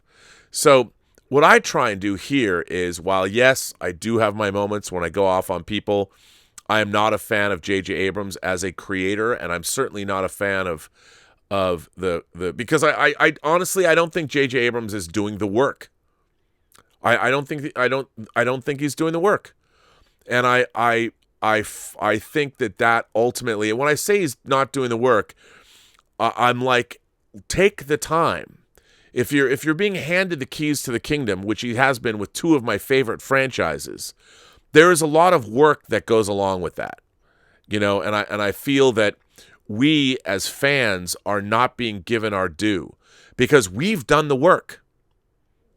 We've done the work, and that's where I think it falls down for me when the creators of these franchises are doing less work in the creation of new elements to these franchises than the fan base has done. Like, I've put 50 years in on Star Trek. Well, okay, not 50 years. 45 years in on Star Trek. And I have. And now I'm not saying that I should be. What I haven't done is I haven't done the other work that will allow me to be in a position where I could actually control Star Trek either on television or on the movies. I simply, unfortunately, my career did not allow me to solidify that kind of a position. So I'm not quite there yet. But on the other hand, J.J. Abrams has done his industry work, but I don't think he did his work, his enough studying to bring a holistic understanding of Star Wars to what the understanding that we all want. But I also don't think George Lucas did either, even though it belongs to him. But that's a story for another day. But I really do appreciate this letter. What do you guys think?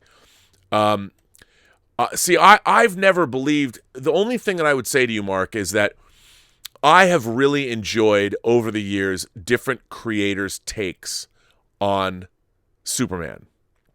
And I don't mind seeing different takes. I didn't find Man of Steel to be cynical. You know, I to me, it's more along the lines of I think about movies like Man Who Fell to Earth, or the story of Valentine Michael Smith in Stranger in a Strange Land. So there's a lot of things that are analogous in my mind when I watch Man of Steel that I'm bringing to my enjoyment of that film, because it's touching on other things that I have enjoyed. I'm like, ooh, how interesting that they're moving through these same ideas that I liked in other science fiction properties, but in a Superman context. And I like all that. And I guess, you know, the more things that we expose ourselves to, and I'm not just talking about science fiction, fantasy, and horror, but all literature, you know. I mean, I think, look, I've always been a proponent of you have to read the Bible to understand Western literature and Western values. You have to study it. If you don't know your Bible, and I'm not saying that you have to necessarily believe in what you read. You can be an atheist, but the Bible has shaped, and Scripture has shaped so much of Western civilization that you should have a pretty firm grasp or understanding of the concepts presented therein.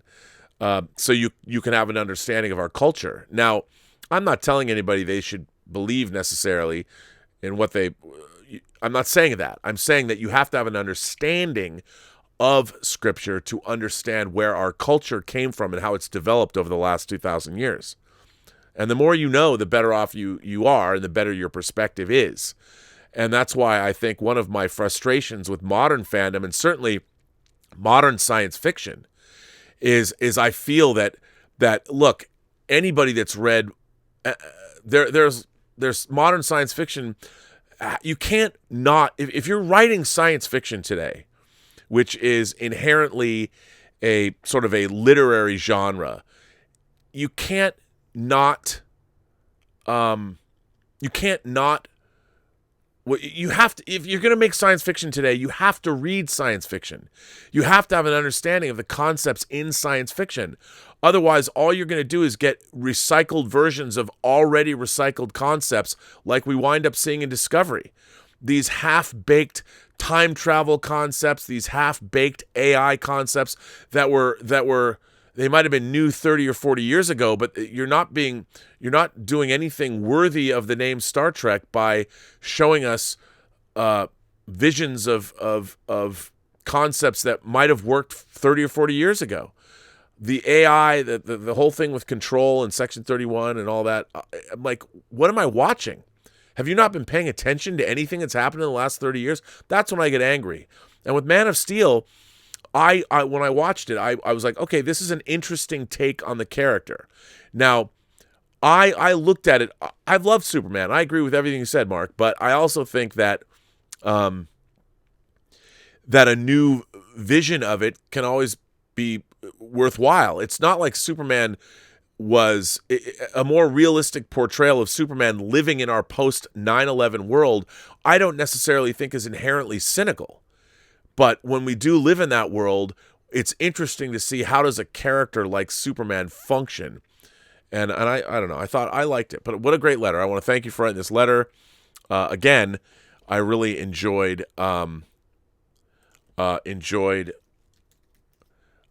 that. And by the way, for those of you who don't immediately or might not have been here when I did, in fact, read Willow's letter, here is Willow's letter about reading or watching Man of Steel.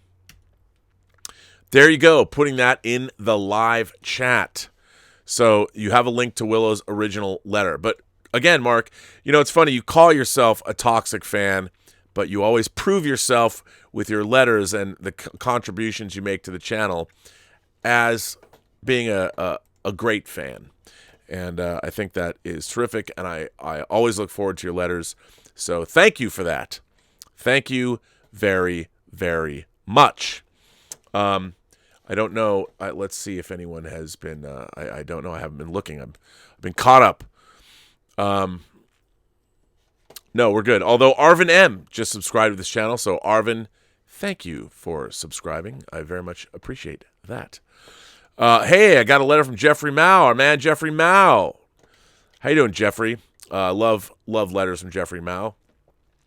Happy New Year, Rob, and all in the Post-Geek Singularity. I just returned from Southern California, visiting Disneyland and Legoland with my family, and I wanted to provide a kind of review and impressions of the Star Wars elements of both parks. This is interesting. To give people who haven't gone to either park in any location or who haven't been there in a while an idea of how things are.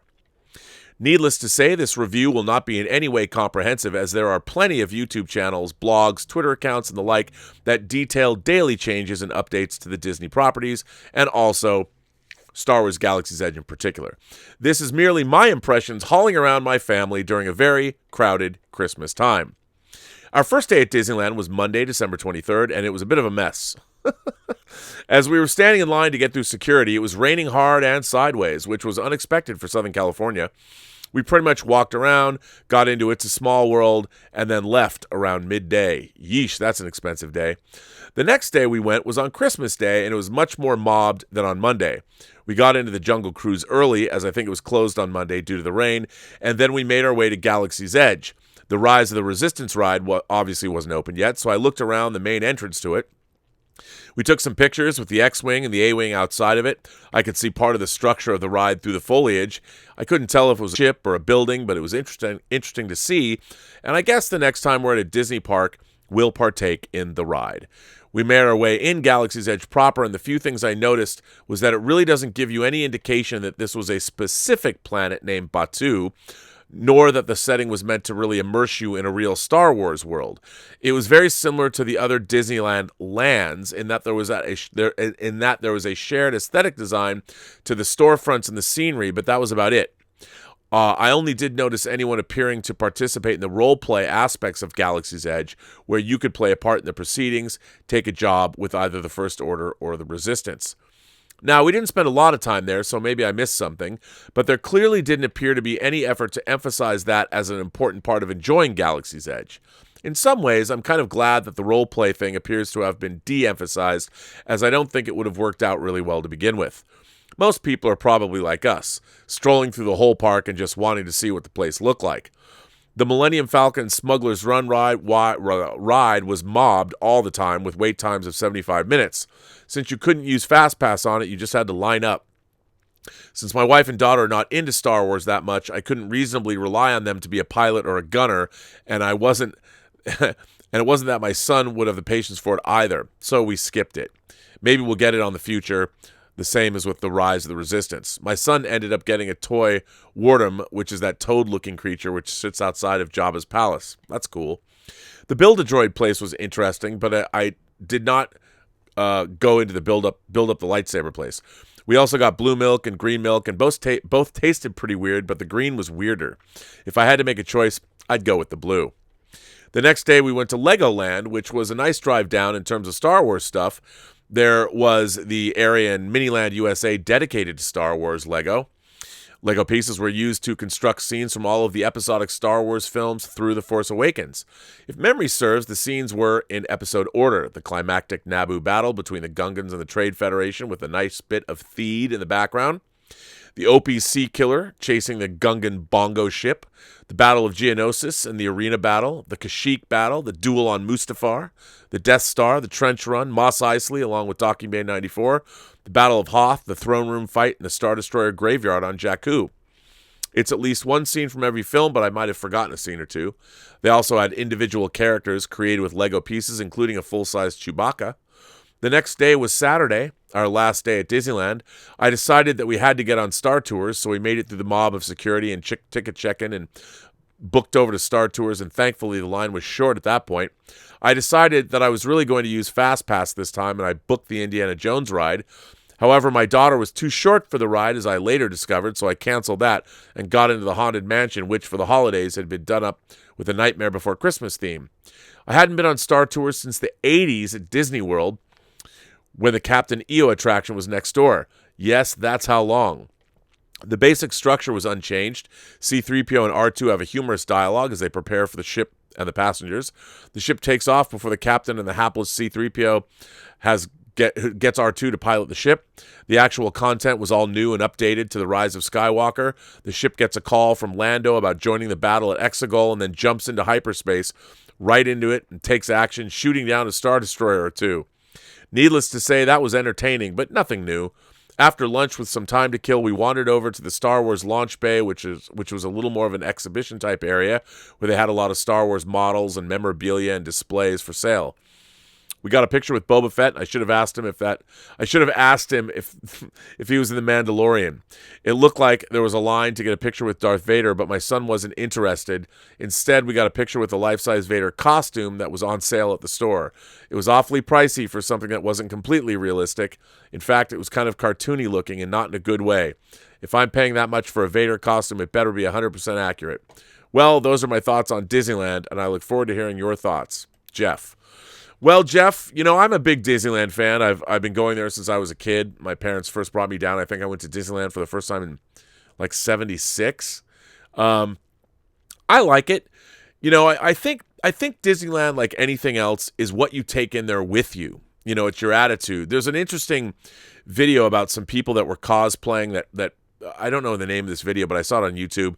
This couple that really planned out their trip to Galaxy's Edge, and they were immersed themselves in their characters, and they interacted with Disney, the people that worked in the park, and they had this great experience because the Disney people were, I guess, trained in how to interact with those people, and it was pretty great. I don't know what it would be called, but yeah, I think the people that love Disney, you put a lot of yourself into the Disney park when you go in. You can either throw yourself into it, or you can be sort of cynical and back away from it and kind of walk around like, I think it really depends on what you want out of it.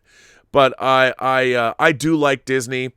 I really appreciate the whole design of it all and where it came from. And by the way, if you have Disney Plus, I highly recommend watching the documentary on the Disney Imagineers and how the whole park developed. When I was working on Disney special features for DVDs and, it was only DVDs then in the early aughts, we watched a lot of material on the creation of Disneyland and Walt's original vision for Epcot and stuff like that. So I have a healthy love and respect for Disneyland, having worked in some capacity and learning about the parks and how they were made.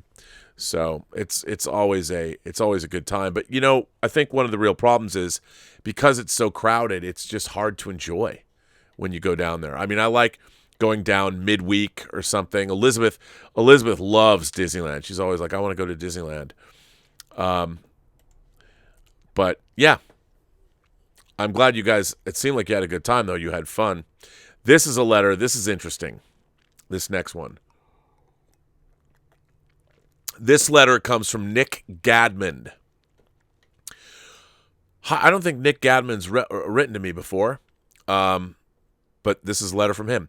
Hi, Rob. I'm proud to say that I've been a big fan of yours for some time now, starting with the Collider days, the John Campea show, and now I'm currently making my way through the entertaining Inglorious Trexperts podcast. What a trip that is. For those of you who don't know, I'm a frequent guest on the Inglorious Trexperts podcast, and there's a 2-part podcast where we dropped our 51 best Star Trek moments over the holiday, and you can listen to that two-part show wherever you get your podcast from. I've been contemplating this email for several weeks now and was forced into action after listening to your comments on episode 303 regarding the fandom menace. You fairly cited that the movement was predominantly made up of fans seeking quality entertainment, which I agree with for the most part. But some recent comments regarding the Watchmen TV show from certain areas of the fandom menace have me questioning their truths and motives. Full disclosure, I'm a middle-aged white male living in the UK, so some people will question the validity of my opinion, but hey, we all know what they say about opinions. I was blown away by the first episode of Watchmen and felt that using the Tulsa Massacre of 1921 was a masterstroke.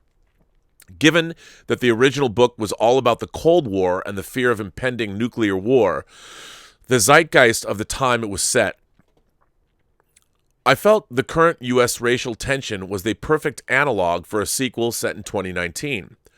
Imagine my shock and confusion when I came online anticipating to hear the glowing reviews from my favorite YouTubers, only to find a backlash from middle-aged white males criticizing the show as agenda-driven, with Nerdrotic going as far as to call it woke man. The fans who immediately latched onto the show, like me, were overwhelmingly in support of Lindelof's decision to use the Black Wall Street Massacre as a backdrop, with many admitting they thought the event was a work of fiction, as surely something so heinous could never go unnoticed by many for so long. Wrong. Watchmen had opened up many people's eyes to an atrocity that had been brushed under the carpet. The positive corners of the fandom from all over the globe, and more crucially from the U.S., admitted they had never heard of this tragedy and were completely shocked and embarrassed to admit it. Yet the negative corners of fandom were very vocal in calling it a pandering, agenda-driven television show. I found this concerning. My personal beliefs were reinforced mid-season by the awesome channel Double Toasted, where two middle-aged black guys and a younger dude made a case that the inciting incident of Episode 1 and Angela Abar's nostalgia journey in Episode 6 were actually groundbreaking television, in the YouTube episode titled, Why Watchmen is the Most Important Show on TV. Again, that was from Double Toasted. Then 2 weeks later, Mark Bernardin, another middle-aged black man who I know is a great guy, released an audio interview with Damon Lindelof in which Mark was clearly proud and enamored with the showrunner's work on Watchmen. You can also find this on YouTube, Black Man Special, Damon Lindelof on Watchmen. It must also be said at this point that in every interview I've heard, also see the official HBO Watchmen podcast, Lindelof repeatedly states that he cannot take credit for the honesty of the show, as it was a team effort and they had the most diverse writers' room they could possibly assemble to avoid the pitfalls of sounding woke or being accused of being social justice warriors. Yet, the show was immediately vilified as being woke men. So here's my dilemma. If the show was having a serious impact on people close to these issues, such as black critics, and the writer's room was stacked with diversity, how can this be agenda-driven?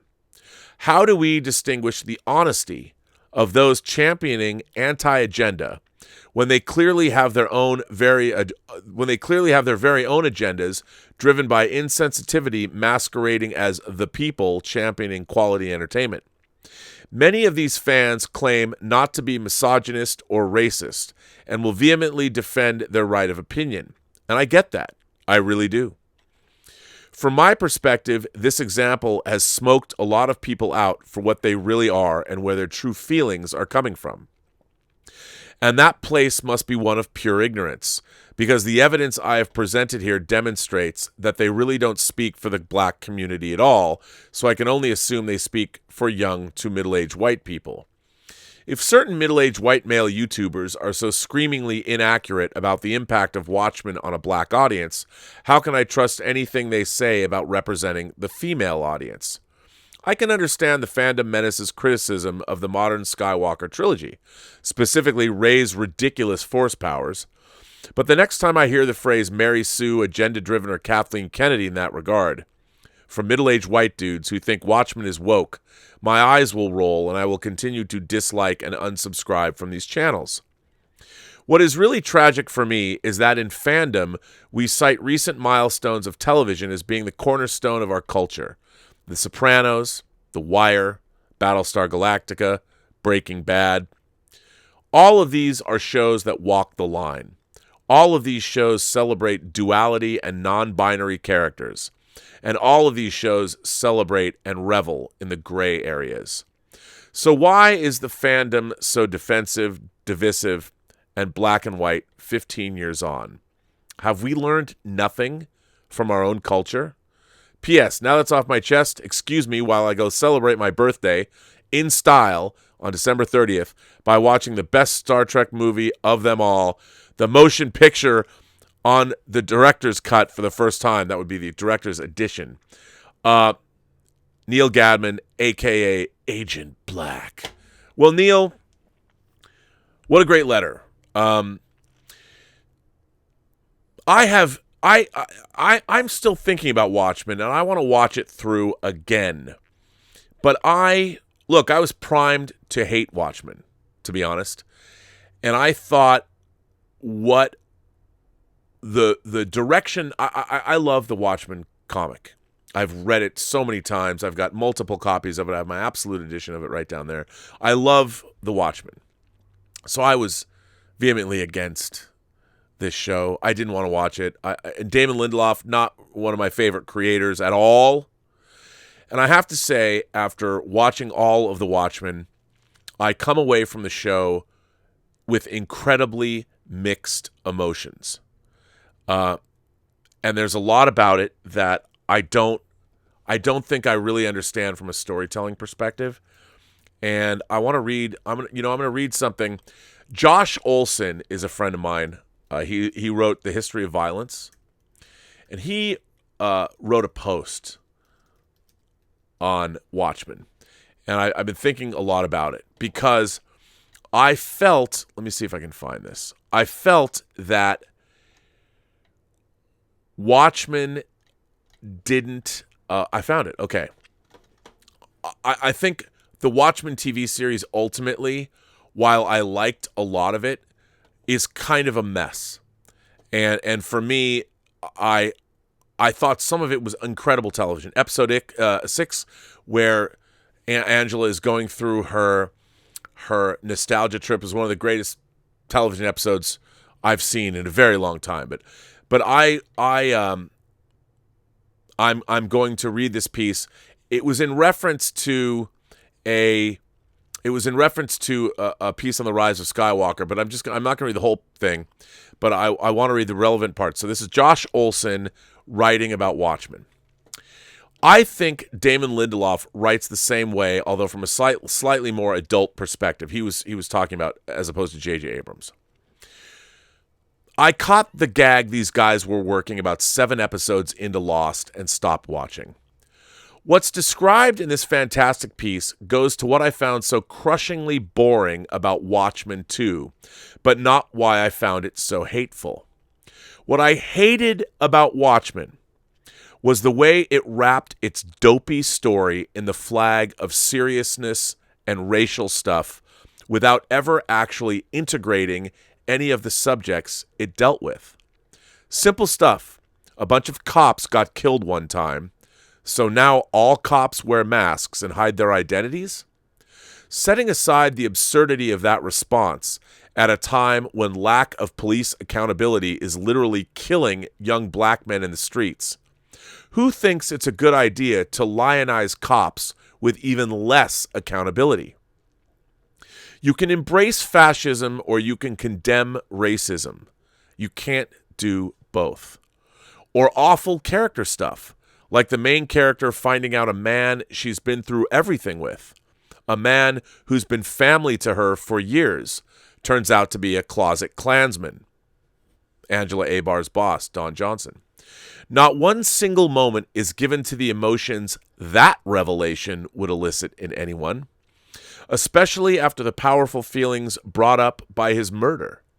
It's just a shrug of the shoulders and on to the next mystifying plot development. Just name-checking things, reparations, the Tulsa Massacre, doesn't constitute actual commentary or contemplation. Sure, it's great that a major TV show opens with one of the ugliest and least talked about incidents in America's horrific and racist history. But by the time the season is done, It's back to the usual sophomoric portrayal of racism as an organization of evil people who have an evil big plan that's crushed by the heroes. Not one iota of that addresses the subject of what racism really is. It just uses it as window dressing for a mopey white guy who read Ta-Nehisi Coates last week to parade his new wokeness in the absence of any actual introspection. As Walt Kelly reminds us, we have met the enemy and he is us. Harder for your audience to walk out of that feeling smug and superior, but I would argue a vastly more useful lesson than racism is guys who wear sheets and love to use the N-word. The mentality behind Watchmen is the same as the mentality that sells Trayvon hoodies at the merch table for the new Broadway version of To Kill a Mockingbird. I know, I'm sorry. I'm ending 2019 by shitting on J.J. Abrams, the new Star Wars movie, Watchmen, and To Kill a Mockingbird. Who knows, maybe all this stuff will get fixed next year and I can spend the year regaling you with photos of our adorable puppy. She lives for love. I thought that was an interesting take, and until I read that, it really spoke to how I was feeling about the Watchmen series. I really thought really compelling stuff when it started, opening with the Tulsa Massacre and all of that. And as the show went along, all of those ideas, the ideas of racism, the ideas of America's horrible racist past, were sort of forgotten for standard. The last two episodes and the revelations that came moved so far away from those ideas that I felt my disappointment. You know, this idea that Adrian Veidt did, in fact, save the world from nuclear annihilation at the end. And I was thinking that there was something going along, like I thought Lady True, my theory was, or I'd read other people's theories, that the Millennium Clock was actually going to do something regarding nostalgia. Like, for instance, on a scale of what Adrian Veidt was trying to do, like it would force horrible racist memories, being that she was from Vietnam, what happened during the war, and all of this, everything that had happened in Tulsa, that she was going to blast those memories into all of the people of the world in an effort to stave off our race hatreds. The same way that Adrian Veidt had this crazy cockamamie plan to save the world with a fake alien invasion that he'd been keeping that lie up for so long. And at the end, when it turns out that both of these groups, this racist group and Lady True, both expected to make themselves into Dr. Manhattan, I was like, wait a minute, what does any of that, I mean, other than the fact that racists are bad, what happened to the commentary about racism in general? Like Josh put it, there was all of that stuff they set up. It really was window dressing to make everybody think that it was so relevant about what was going on. And I have to tell you, I don't know if anyone else felt this way, but I thought that turning Lady True into basically a comic book villain, was a mistake, because the first thing that I thought about was like, are you telling me that this self-made Asian woman who comes from a mother who took it upon herself to steal Adrian Veidt's seed to hopefully create a woman that was going to save the world, that basically she's an uppity, smart Asian woman, and at the end of the day, is that mean she goes crazy and she gets to be killed for what she was doing? I really didn't like the direction. I thought there would be something much more interesting that she was doing. And I thought it was really, like, I even quipped on Twitter, I said, is this some commentary about admissions for Ivy League colleges and why women such as Lady True shouldn't be allowed to get in because she's an overachiever? I mean, I thought the show, in terms of its message, was incredibly muddled by the end. And I was really, I want to go back and watch it, but I thought that all of the racial politics it brings up and the Black Wall Street massacre and things that not many people knew about, that's one thing. But I really did feel that Lindelof, and he even talks about in an interview that I saw, how him and TV writers, they go out to lunch or they go out to dinner and they try and out-woke each other. And when I heard him actually say that, I was like, man, all of this stuff, it left at the end a bad taste in my mouth. Now, on the other hand, there was a lot of great TV going on in the show. And there was a lot of stuff that I really enjoyed. But again, I mean, poor old Laurie Blake. Laurie Blake and what happens, like, she's just shunted aside. Like, is she dropped from... Why did her relationship with John Osterman, Dr. Manhattan, fall apart? Because Dr. Manhattan became suddenly woke and fell in love with a black woman? I mean, it was really... A lot of stuff that went on in the show was very strange. Now, I think that, again, as far as these are just my thoughts on Watchmen, but as far as your comments on certain channels, I've always taken a different tact, and everybody who's watched me knows that I've always said that, look, we have lived in a world for a long time where certain voices, many voices, a lot of voices have been marginalized. And now we're living through a period of time where a lot of voices are getting their chance to speak. It is a transitional element. And as I've said, the purpose of my channel, as everyone knows, the purpose of my channel is to celebrate all of the voices that are out there. What do I say at the end of every one of my shows? I say that every person you meet has a story to tell you have yet to hear. All you have to do is listen. And I will never say, ever, that just because somebody is a certain color, a certain ethnic background, a certain sexuality, that hearing their story or putting their story front and center is necessarily agenda-driven.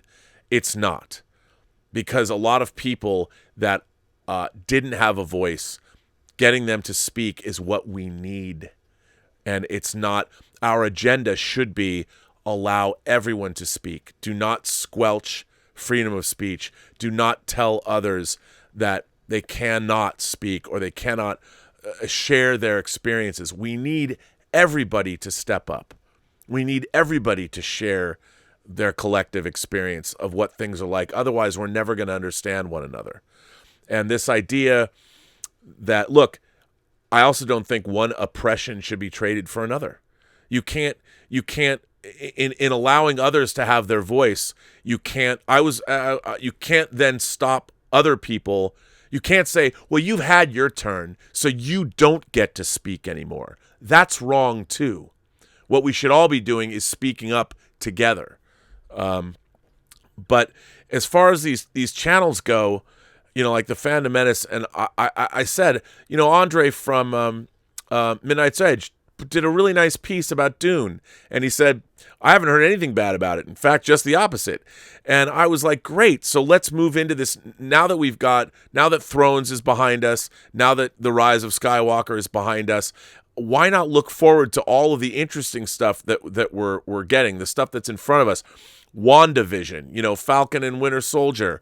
I'm looking forward to No Time to Die and Black Widow and Denis Villeneuve's Dune. There's all this stuff that we should be looking forward to and happy that we're getting, because there's so much good stuff coming down the pike that we're receiving. But I understand. I understand where a lot of people, when we're not getting things that are good, like everyone else, I'm like, why is Star Trek so shitty now?